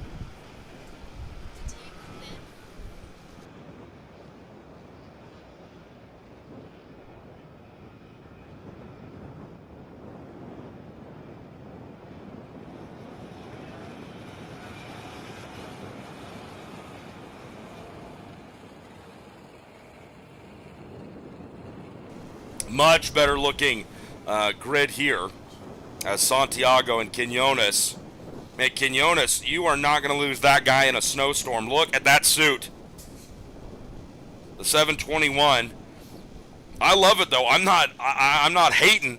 I like it because it is difficult sometimes to pick out a driver when they all have such similarly colored suits or it's a dark color. Quinones in that 721, man, I like it. Very easy to see, and these VLR Masters keep up their reputation of having the best looking grid as they come down just because they're so tightly packed up and paired up. Quinones is able to thwart off some attempts from row number 2. Molina and Ceballos tried to jump Quinones on the start there, but Quinones was able to cover his bases and get down, pick up the second spot, and Alfonso Santiago grabs the whole shot off the pole position start. We're off and running here in Mosport Karting Center VLR Masters. 15 minutes plus 2 laps for these VLR Masters drivers. Santiago and Quinones, he wants to strike as quickly as he can here. These two kind of got into a fast lap battle in their pre-final last night. 2 new tires on. Something I love about ROK Cup USA here is you get 2 new tires to put on for the final, but it's not a set of rears or a set of fronts. It's a set of you get a rear and a front. So you decide, do I want to put them on the right side? Do I want to put them on the left side? A lot of people will tell you with so many left-handers here at Homestead Miami, the answer is kind of easy there. But I think it's going to get very interesting when we go to Orlando in March. You know, what do you do? Where do you put those new tires for the final? And what side are you going to favor, and what side are you going to let kind of take a little bit more of an abuse over the last 15-minute and 2-lap final of the weekend? Close racing right here coming into the infield. The 730 of Savalos, the 729 of Alexander Dalbon. This is 4th, 5th, and 6th we're watching right here. Savalos, Dalbon, Molina, Legrand, and Isaac.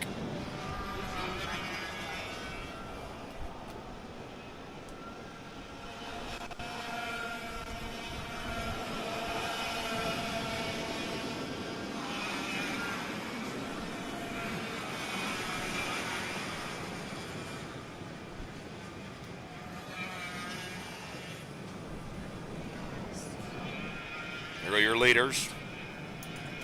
Through turn number 4, Sergio Rodriguez right now kind of just sitting by himself in 3rd place, but he's quickly being reeled in by Dalbon. And look at this right here, the 730 of Savalos.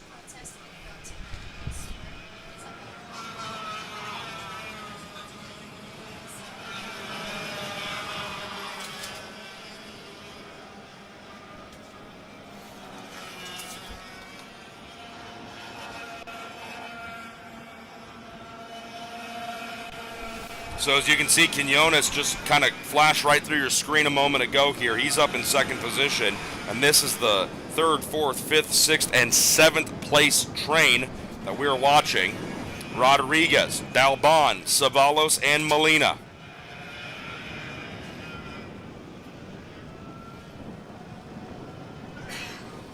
That looks like the 730 of Savalos. Want to take a look on the inside of Dalbon, and look at how this train has kind of stayed tightly packed and not gotten into side-by-side racing. I say that, and it looked like Molina right there was going to take a look at the inside of Savalos. But the 4-pack here of Dalbon, Savalos, Molina, and Legrand, they have done a great job at reeling in the 709 of Rodriguez, the 3rd-place driver that is going to cross the start-finish line.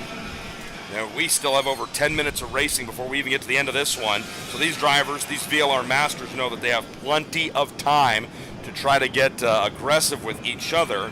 But if you're Dalbon and Savalos, you just want to catch up, fight for position a little bit farther back. Just as I tell you, they're going to be really patient here. But, hey, I mean, you're here to pass each other. You're here to race. You're here to move up the leaderboard.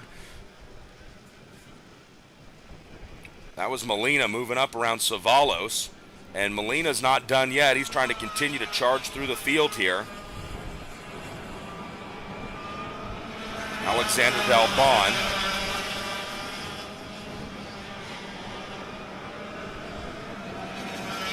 Be Molina's next target here. 3rd, 4th, 5th, and 6th, and 7th all streak across the start-finish line. Here we go. Fight for position. 3rd, 4th, and 5th. No change yet. Rodriguez, Dalbon, and Molina.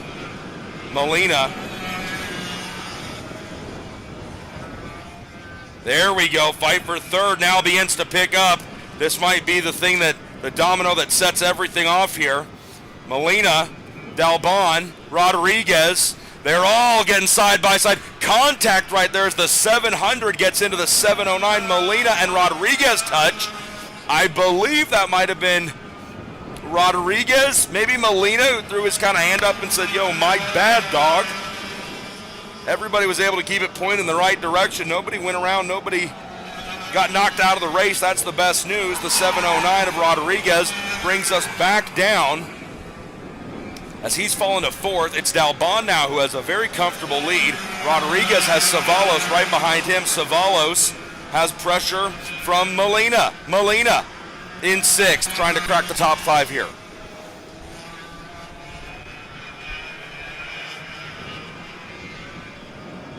So now Dalbon was able to get away as all that argy-bargy, as Calvin Fish would say, was happening right there in the entry to the infield 1 lap ago. Dalbon very comfortably up in 3rd now. Rodriguez, Savalos, Molina all trying to sort themselves out for who will finish in the top 5 and where. Of course, they have a little bit higher hopes. They want to get back up to Dalbon. right there in the black and yellow, 7:29.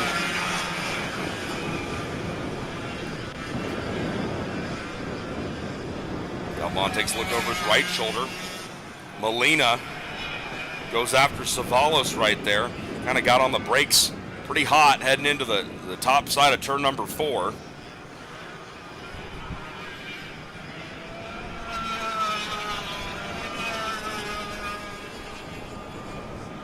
Our VLR Masters final event, Mosport Karting Center, the presenting sponsor. That final is currently led by Alfonso Santiago, Luis Quinones, Alexander Dalbon. They occupy the provisional podium as it runs right now.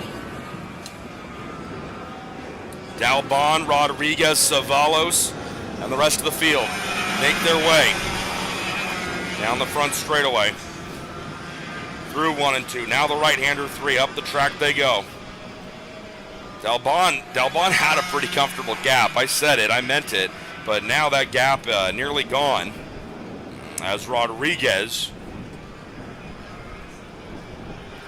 in the 7:09,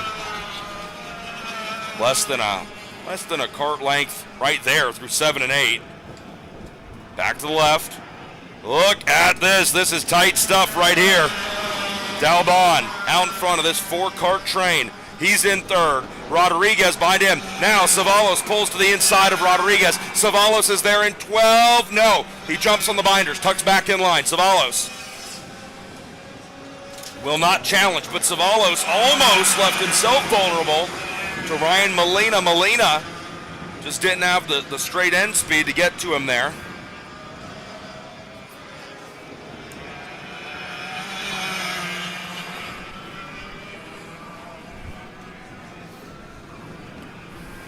Santiago's lead 1.7 seconds over Quinones.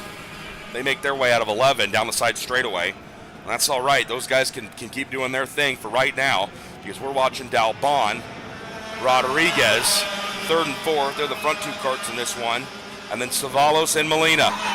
Savalos tried to lap a go right here to get a good run. He's got such good middle range. Gets a ton of power in the middle of that straightaway between 11 and 12.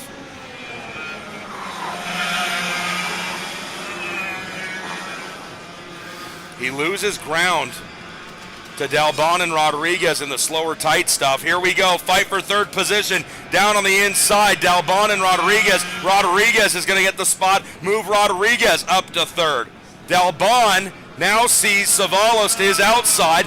Wow, Dalbon makes it work on the high side through 6, and he takes 3rd position back. I think that's probably the only time we've seen that this weekend. A driver make a pass stick right there on the outside, but he had so much momentum, wound up from a great run through the right-hander turn number 5 that when they got to the left-hander, turn number 6, Dalbon was able to go right back around the 7:09 of Rodriguez. Back across the start-finish line they go. Here goes Savalos. Savalos takes a look to the inside. No, still nothing happening there as he tries to move from 5th to 4th on Sergio Rodriguez. Rodriguez will turn his attention back to Dalbon. Dalbon defends down to the inside of turn number 4. What's that going to do to his exit? He's able to keep the RPMs up high, but he's not going to be able to keep Rodriguez behind him as they go back into turn number 5, and Rodriguez goes back to the 3rd position. Savalos comes along with them. Ryan Molina comes along with them, and it's Dalbon going from 3rd now back to 6th. It's a 3-kart swing. And don't look now, but here comes the 778 of LeGrand.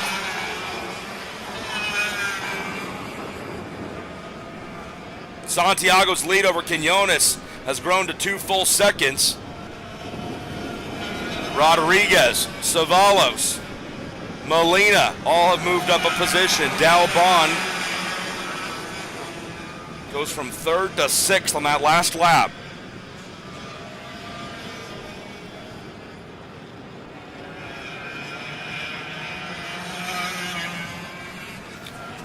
What do we got going on here? Rodriguez and Savalos. Savalos trying to make it work on the outside of turn number 5. He'll tuck back in the 7:09 of Rodriguez. This is the fight for the final step on the podium. Rodriguez in the 7:09 has it. Savalos in the 7:30 wants it. 3rd, 4th, 5th, 6th, and 7th all on screen, all in one pack. 3.5 minutes to go when they get back down to the line. Molina, he's had pace all weekend long.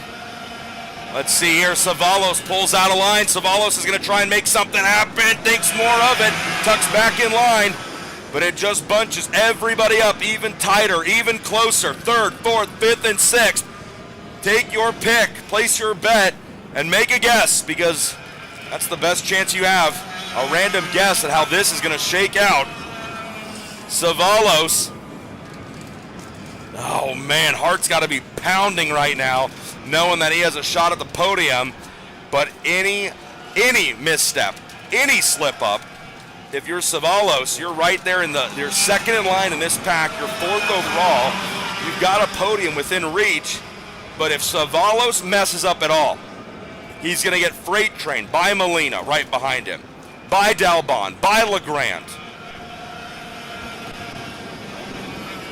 Quinones has done a good job. He goes purple last time by 50.67. So Quinones cuts the lead less than 2 seconds now.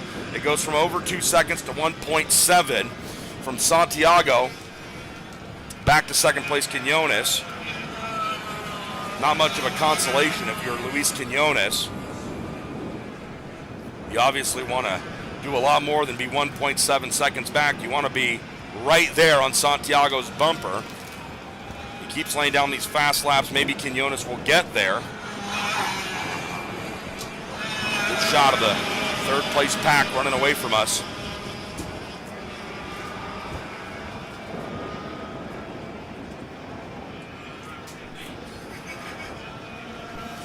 Love this shot right here, as that really gives you a sensation for the speed.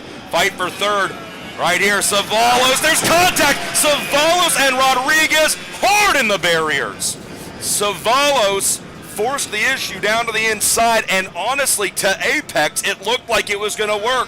Savalos got all the way down to the curbing. Yes, you could see the side pods touching, but surprisingly, to that point, I thought, wow, this is going to work.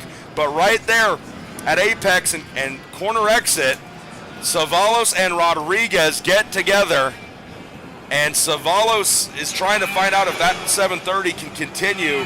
Rodriguez did not look as hopeful for his 709 as he was standing up and over looking at that cart.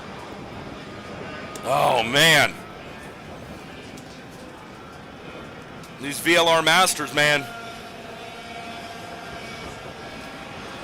They're out here doing it.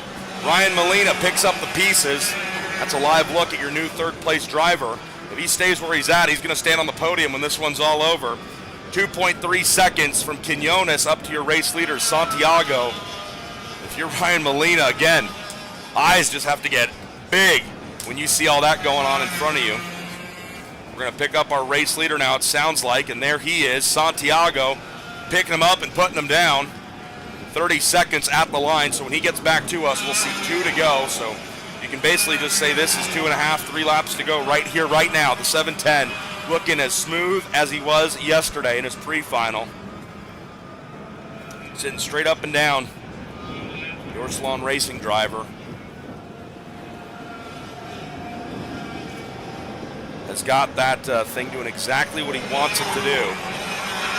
2 seconds pretty much even is what the gap has pretty much been throughout the basically ever since the first couple of laps. Santiago got out in front, he's stayed there. He'll come through the final corner right here, right now. And he should be seeing the sticks. Let's make sure my math is right this time. In fact, it is. The rolled white and the rolled checkered. Great look right there at Santiago as he walks the dog through turns 1 and 2. Quinones all by himself in second, and then it is 23 seconds back to Ryan Molina in third position. Dalbon in fourth, Legrand fifth, Isaac sixth, and heartbreak for Rodriguez and Savalos after Savalos made an attempt for the pass for third down in turn number 1. Ran out of room. You heard Chase Jones say it. Homestead Miami Motorplex, the AMR Homestead Miami Motorplex. Not as wide as it looks on these monitors for those of you watching at home. Whether you're watching on your iPhone or maybe your Samsung Galaxy. The track does not race as wide as it looks at home to those of you watching. White flag in the air, 1 lap to go here. The 710 of Santiago.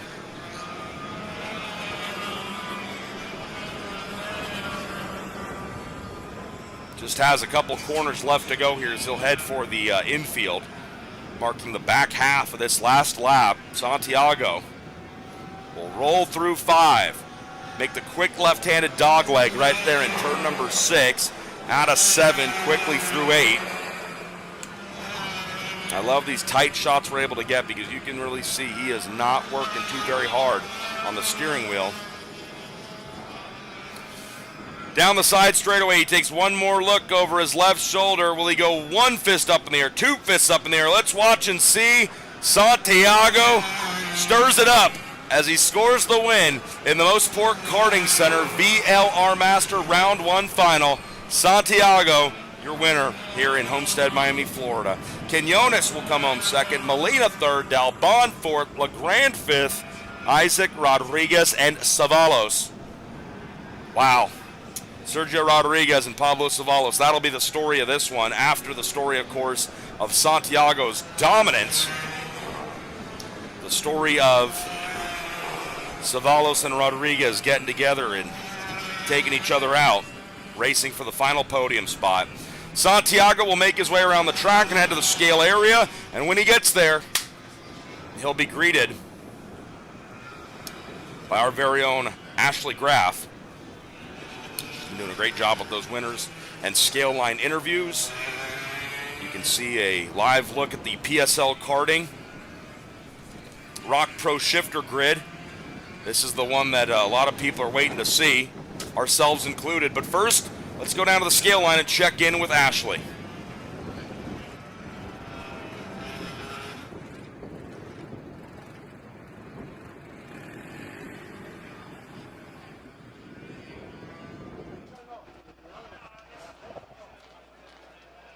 Welcome back to the scale line, everybody. We have our ROK VLR Masters pulling into the scales here after a very intense race from the front of the pack to the back of the pack.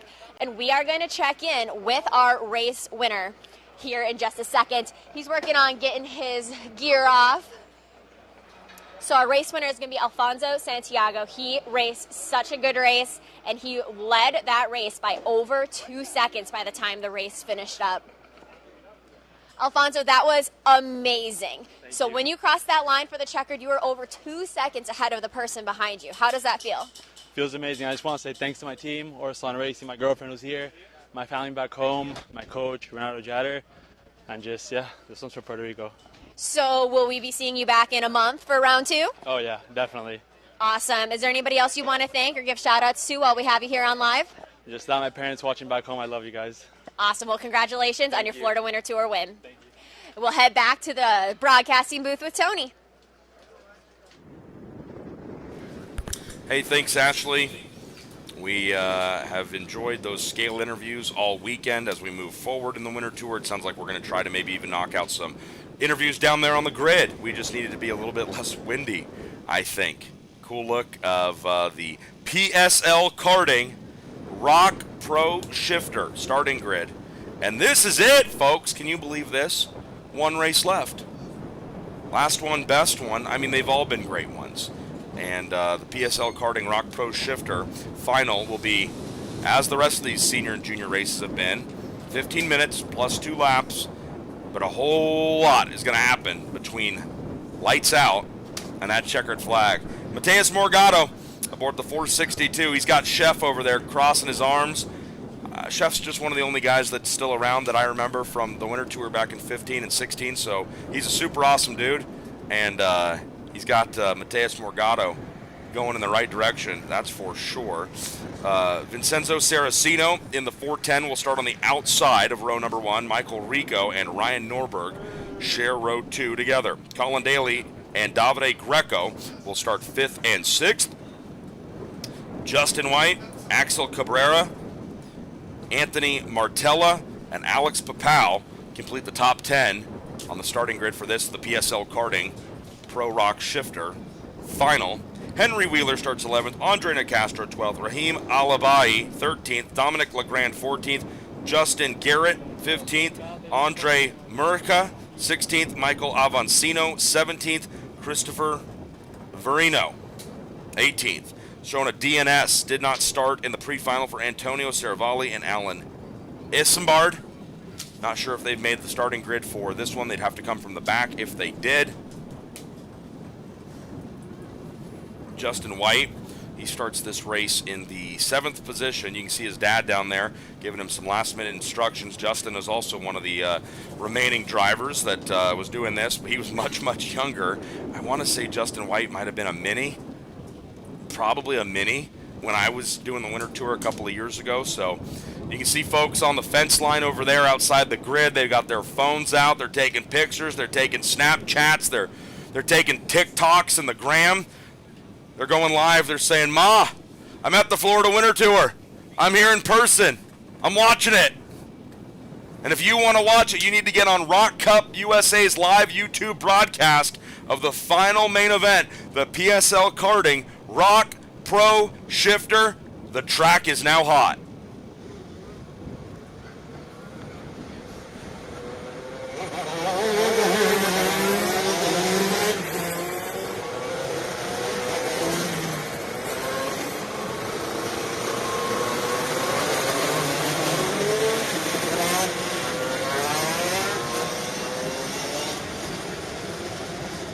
So here we go, round one of the 2024 ROK Cup USA Florida Winter Tour. It all comes down to this. It's our final main event of the day, and it is the PSL Karting ROK Pro Shifter. 15 minutes plus 2 laps. Morgado and Saraceno will do battle one final time, but it's not just the two of them. Rico and Norberg will come from row 2. Daly and Greco, White, Cabrera, Martello, and Papao.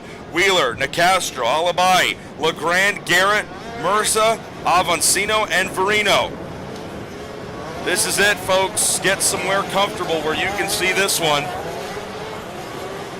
We're broadcasting live here on YouTube, but as I look out the windows in our suite high above the front straightaway here at the AMR Homestead Miami Motorplex, I can see the fence lines filled with eager race fans, mechanics, family members, and other drivers. The Pro Shifter category at the end of the day always brings folks right up to the fence line. It was doing that at the Supernats. It's doing that today for Pro ROK Shifter in Homestead, Miami. And it's good to see. From micros to minis, juniors and seniors, everybody who has raced has put down what they're doing. They're on the fence line as our Pro ROK Shifter, brought to you by PSL Karting, comes into the staging boxes one final time. Folks, thanks for hanging out with us here at round one of the Florida Winter Tour. It's been a whole lot of fun. We're going to send you off in style. Shaggy sends him to the lights. Morgado on the inside. Saraceno on the outside. 15 minutes plus 2 laps. Who's going to stand on top when it's over? Let's find out. The lights go out and we go racing. Morgado gets a whole shot start. Did you expect anything less? If you did, you're crazy. Saraceno right there next to him. Stays hot on his trail as they come out of 3. Up the track into 4. Morgado already aware of who's behind him and how fast this field can be. He covers his bases through the hairpin on the exit of turn number 4. Side-by-side racing all the way to the back of the pack. They're 3 wide for second and third to last. Every position matters here in the Florida Winter Tour. The leaders make their way out of the infield. They'll hang the hard left. Out of turn number 11, down the side straightaway they go. Morgado from the pole position leads lap number 1. Let's take a look at him.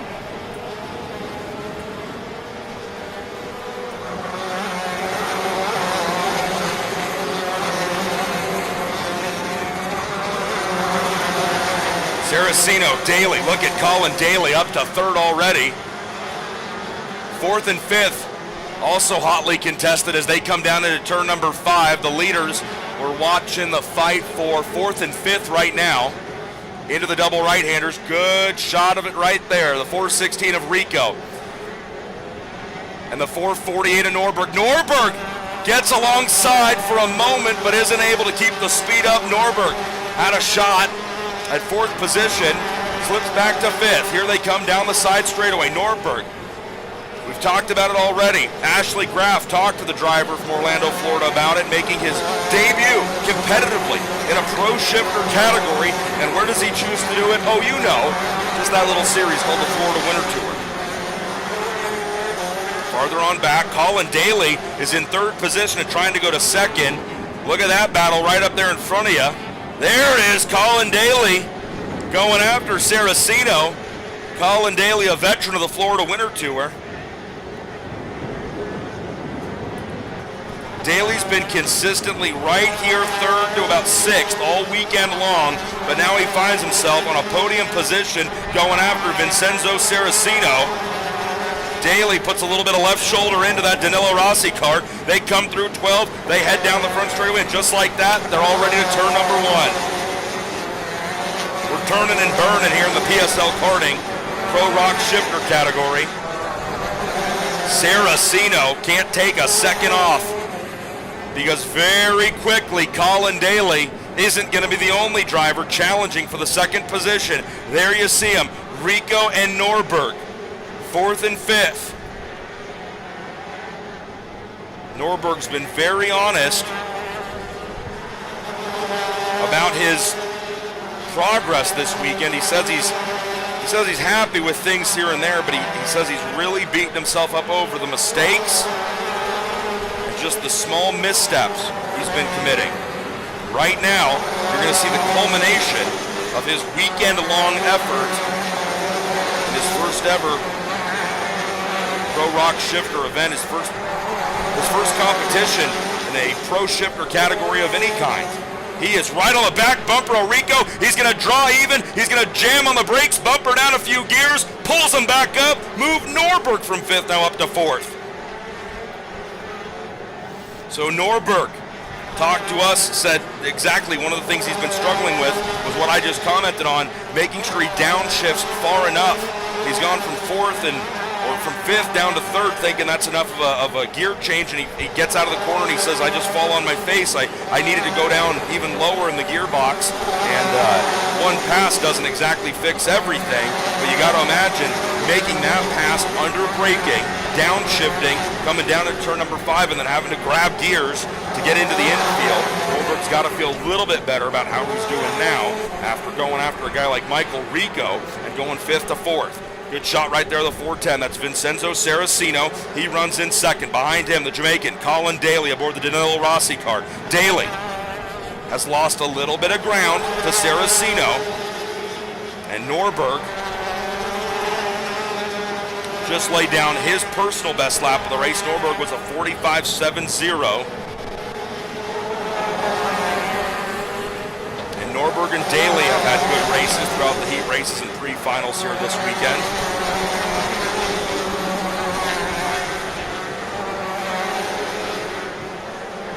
So, all that to say that Norberg knows Daly, Daly knows Norberg, and I think if they get close to each other, you're going to see a good race. If they get close to each other, how about when they get close to each other? And that is happening right now. Norberg closed up a bunch of ground under braking heading into turn number 5. Morgado, surprise, surprise, he's the fastest car on the track, 45.04. His lead is already nearly 2.5 seconds. Back to second place, Saraceno. There goes Saraceno. Daly and Norberg. That's second, third, and fourth. You see him go by 1, 2, 3, second, third, and fourth. And then behind Norberg, fifth position, Michael Rico. Axel Cabrera, sixth. Davide Greco, seventh. Martella, Papau, and Castro, the top 10. You can't exactly throw a blanket over second, third, and fourth right now, but you might be able to throw a duvet. They're that close to each other. Is a duvet bigger than a blanket? Depends on how big the blanket is. Saraceno, in and out of the double right-handers, through the infield. Colin Daly, he was really close. They lost a little bit of ground. Now Daly's working on getting back to him. Daly just posted his best lap of the race, a 45.44. The only bad news is Saraceno went a little bit quicker, 45.40. Let's see what this lap looks like. 45.45 for Saraceno, 45.25 for Daly. Daly keeps getting quicker as the laps tick down. Colin Daly, very smart driver, very patient. You're not going to see him attempt anything until he's sure that he can make it work, and you're certainly not going to see him burn up his tires.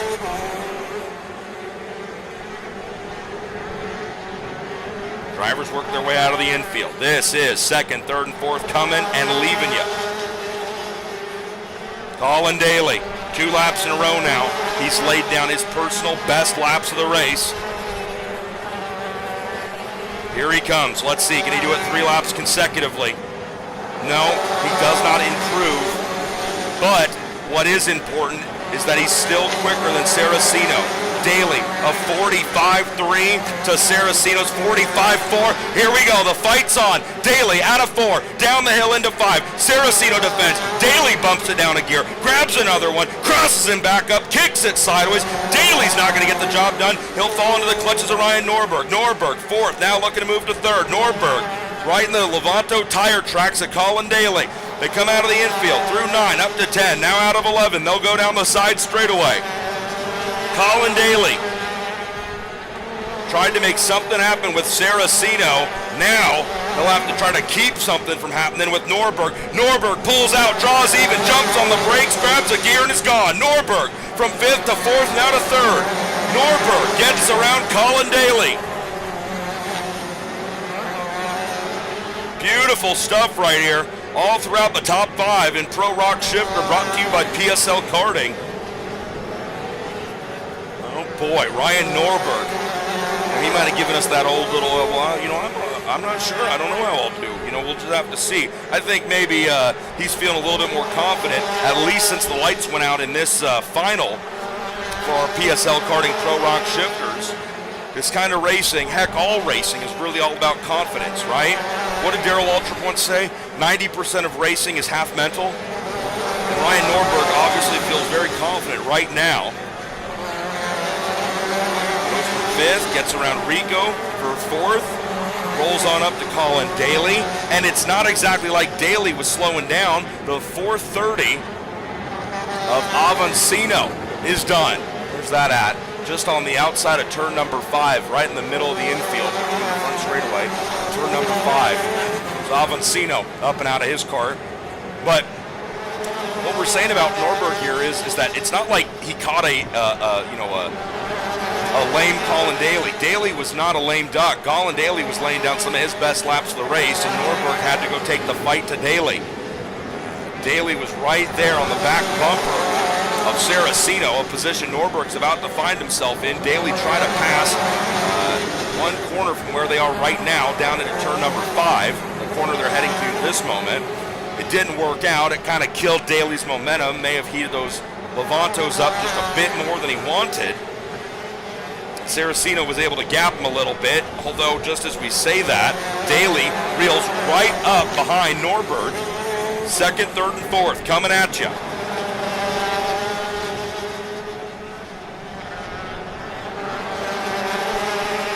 Saraceno, Norberg, check that. Norberg actually takes a look over his left shoulder, does another double take to make sure Daly's not within striking distance.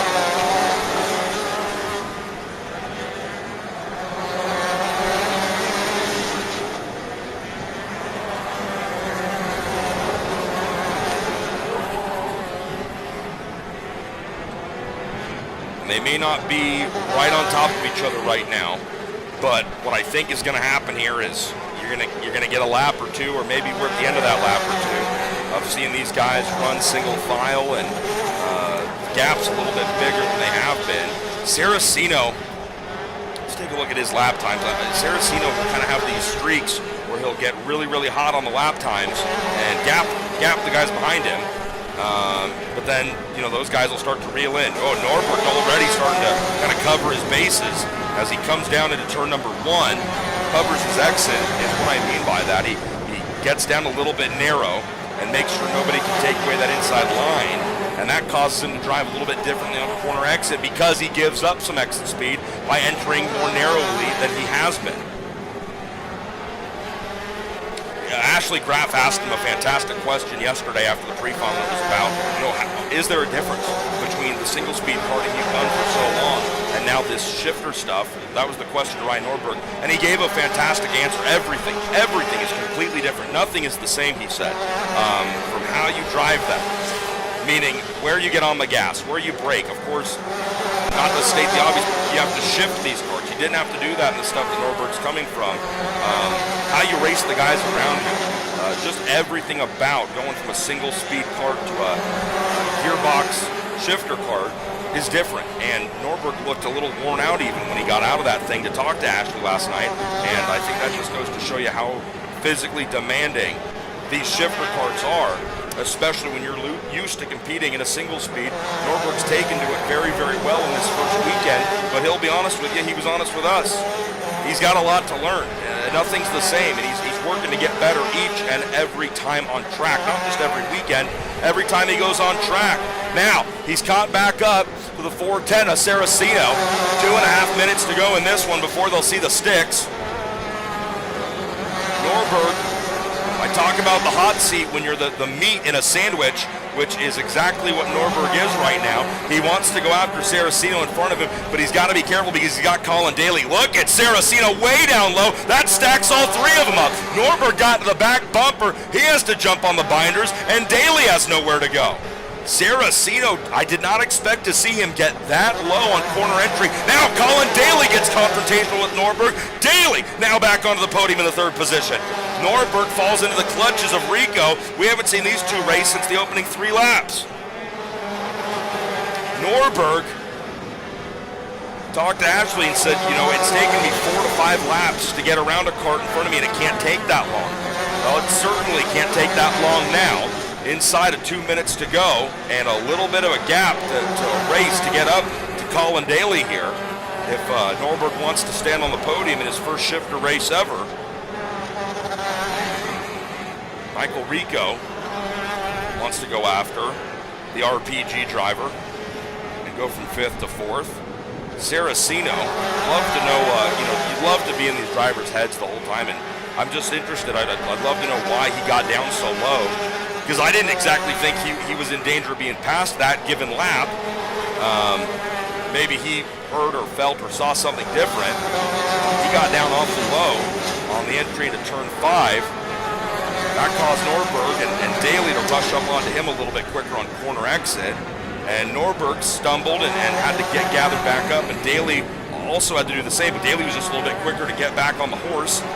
Not a surprise when Daly's got as much time and experience in the shifter cart as he does versus Norberg's, week and a half in these settings. So Daly recovers, gets back on the horse, and is able to pass him right there, the corner they just came through, in turn number 10. And as they run right now, Colin Daly's quick thinking is going to put him on the podium behind Saraceno. Oh, and that guy way out in front. 7.5 seconds the gap. Race leader Mateus Morgado back to Saraceno. Daly 3rd, Norberg 4th, Rico 5th, Cabrera, Greco, Martella, Papau, and DeCastro, your top 10. There he is, Mateus Morgado. Mateus, did you forget about us? We haven't forgotten about you. 7.5 seconds clear of the field here. Clock will strike 0, and he'll see 2 to go when he gets to the line. 2 laps to go for Morgado.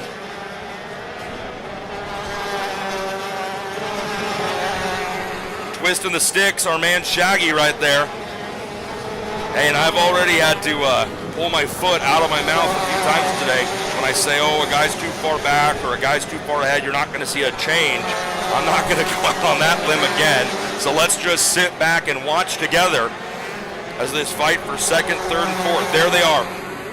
Good shot, good wide shot of Saraceno in 2nd, Daly in 3rd. There's Norberg in 4th. Norberg's done a great job at pulling back away from Michael Rico. Colin Daly, yeah, podium's good. Third's cool, 2nd's better. White flag waves, 1 lap to go for Morgado.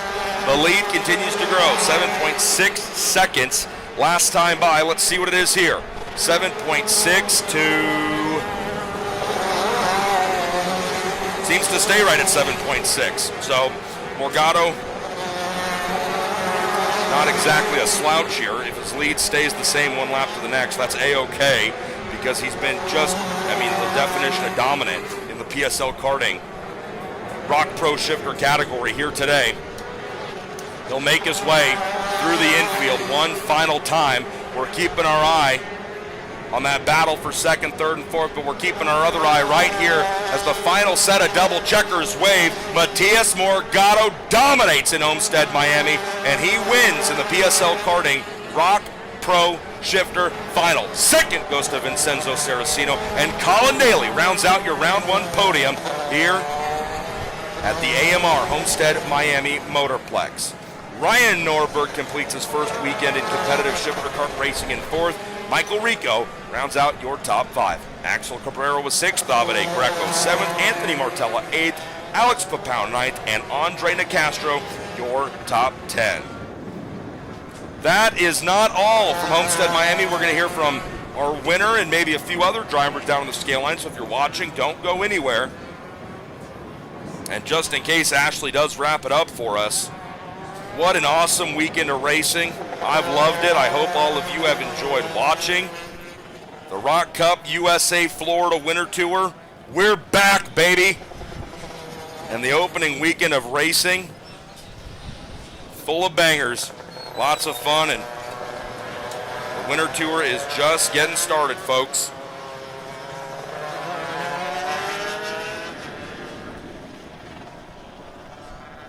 Thanks a bunch for hanging out with us, folks. Again, Ashley Graff is going to check in with a few drivers on the scale line, and just in case she wraps it up, I've been Tony Laporta.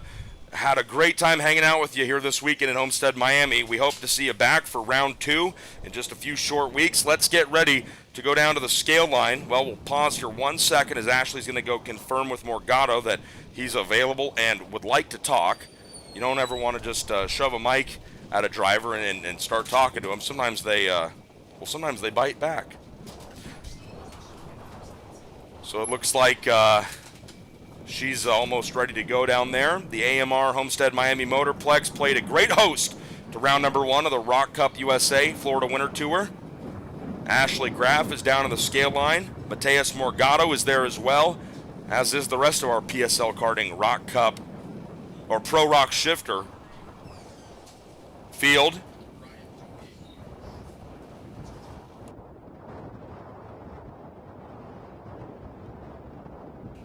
So Ashley is waiting because, as you saw on the cooldown lap, Morgado, well, he took his time to get back to the scale line. He took in the sights here of Homestead, Miami, Florida. And it looks like we've got our winner standing by with Ashley Graff. Ashley? We are back in the scale line, this time after Pro Shifter with Matias Morgado. Now let me tell you a little bit about this driver's weekend. He got the pole, he got the Heat 1 win, the Heat 2 win, the Heat 3 win, the pre-final win, and now the final win. How does it feel to completely sweep the weekend? Well, really good week, and for me, for the team, really happy with the work of everyone. Everyone from the team did a great job. My mechanic, my engine builder, Dominic, Franz, everyone really worked hard. So yeah, I'm really happy. Perfect weekend for me. That is fantastic. Now, will we be seeing you back here in a month for round two? Yeah, for sure. Awesome. Well, we'll see you then. Thank you. Of course. Thank you all for tuning in to ROK Cup USA Florida Winter Tour Round 1 here at AMR Miami Homestead Motorplex. It was such an awesome weekend of racing, such an awesome weekend for everything. Again, thank you to all who tuned in and watched us live, and we'll see you back here in a month for more racing action. Thanks a bunch, Ashley. Great job. And as she said, we'll be back here on February 16th, 17th, and 18th for round 2 of the ROK Cup USA Florida Winter Tour. Got to give a massive shout out to Jason Loria and his staff from the West Coast coming out here and producing the first in-house ROK Cup USA broadcast for the Florida Winter Tour. Jason and his crew did a fantastic job, and we hope you all enjoyed it. Ashley Graff was awesome, not just doing those interviews and helping us out here in the booth. She runs the social media for the series and does just wears a bunch of different hats, so she's been great to work with. And that's it for round number 1, folks. Thanks for hanging out with us, and thanks for watching. We will be back here at Homestead, Miami, February 16th, 17th, and 18th for round 2 of the ROK Cup USA Florida Winter Tour. Until then, I'm Tony Laporta saying thanks, and we'll see you down the road.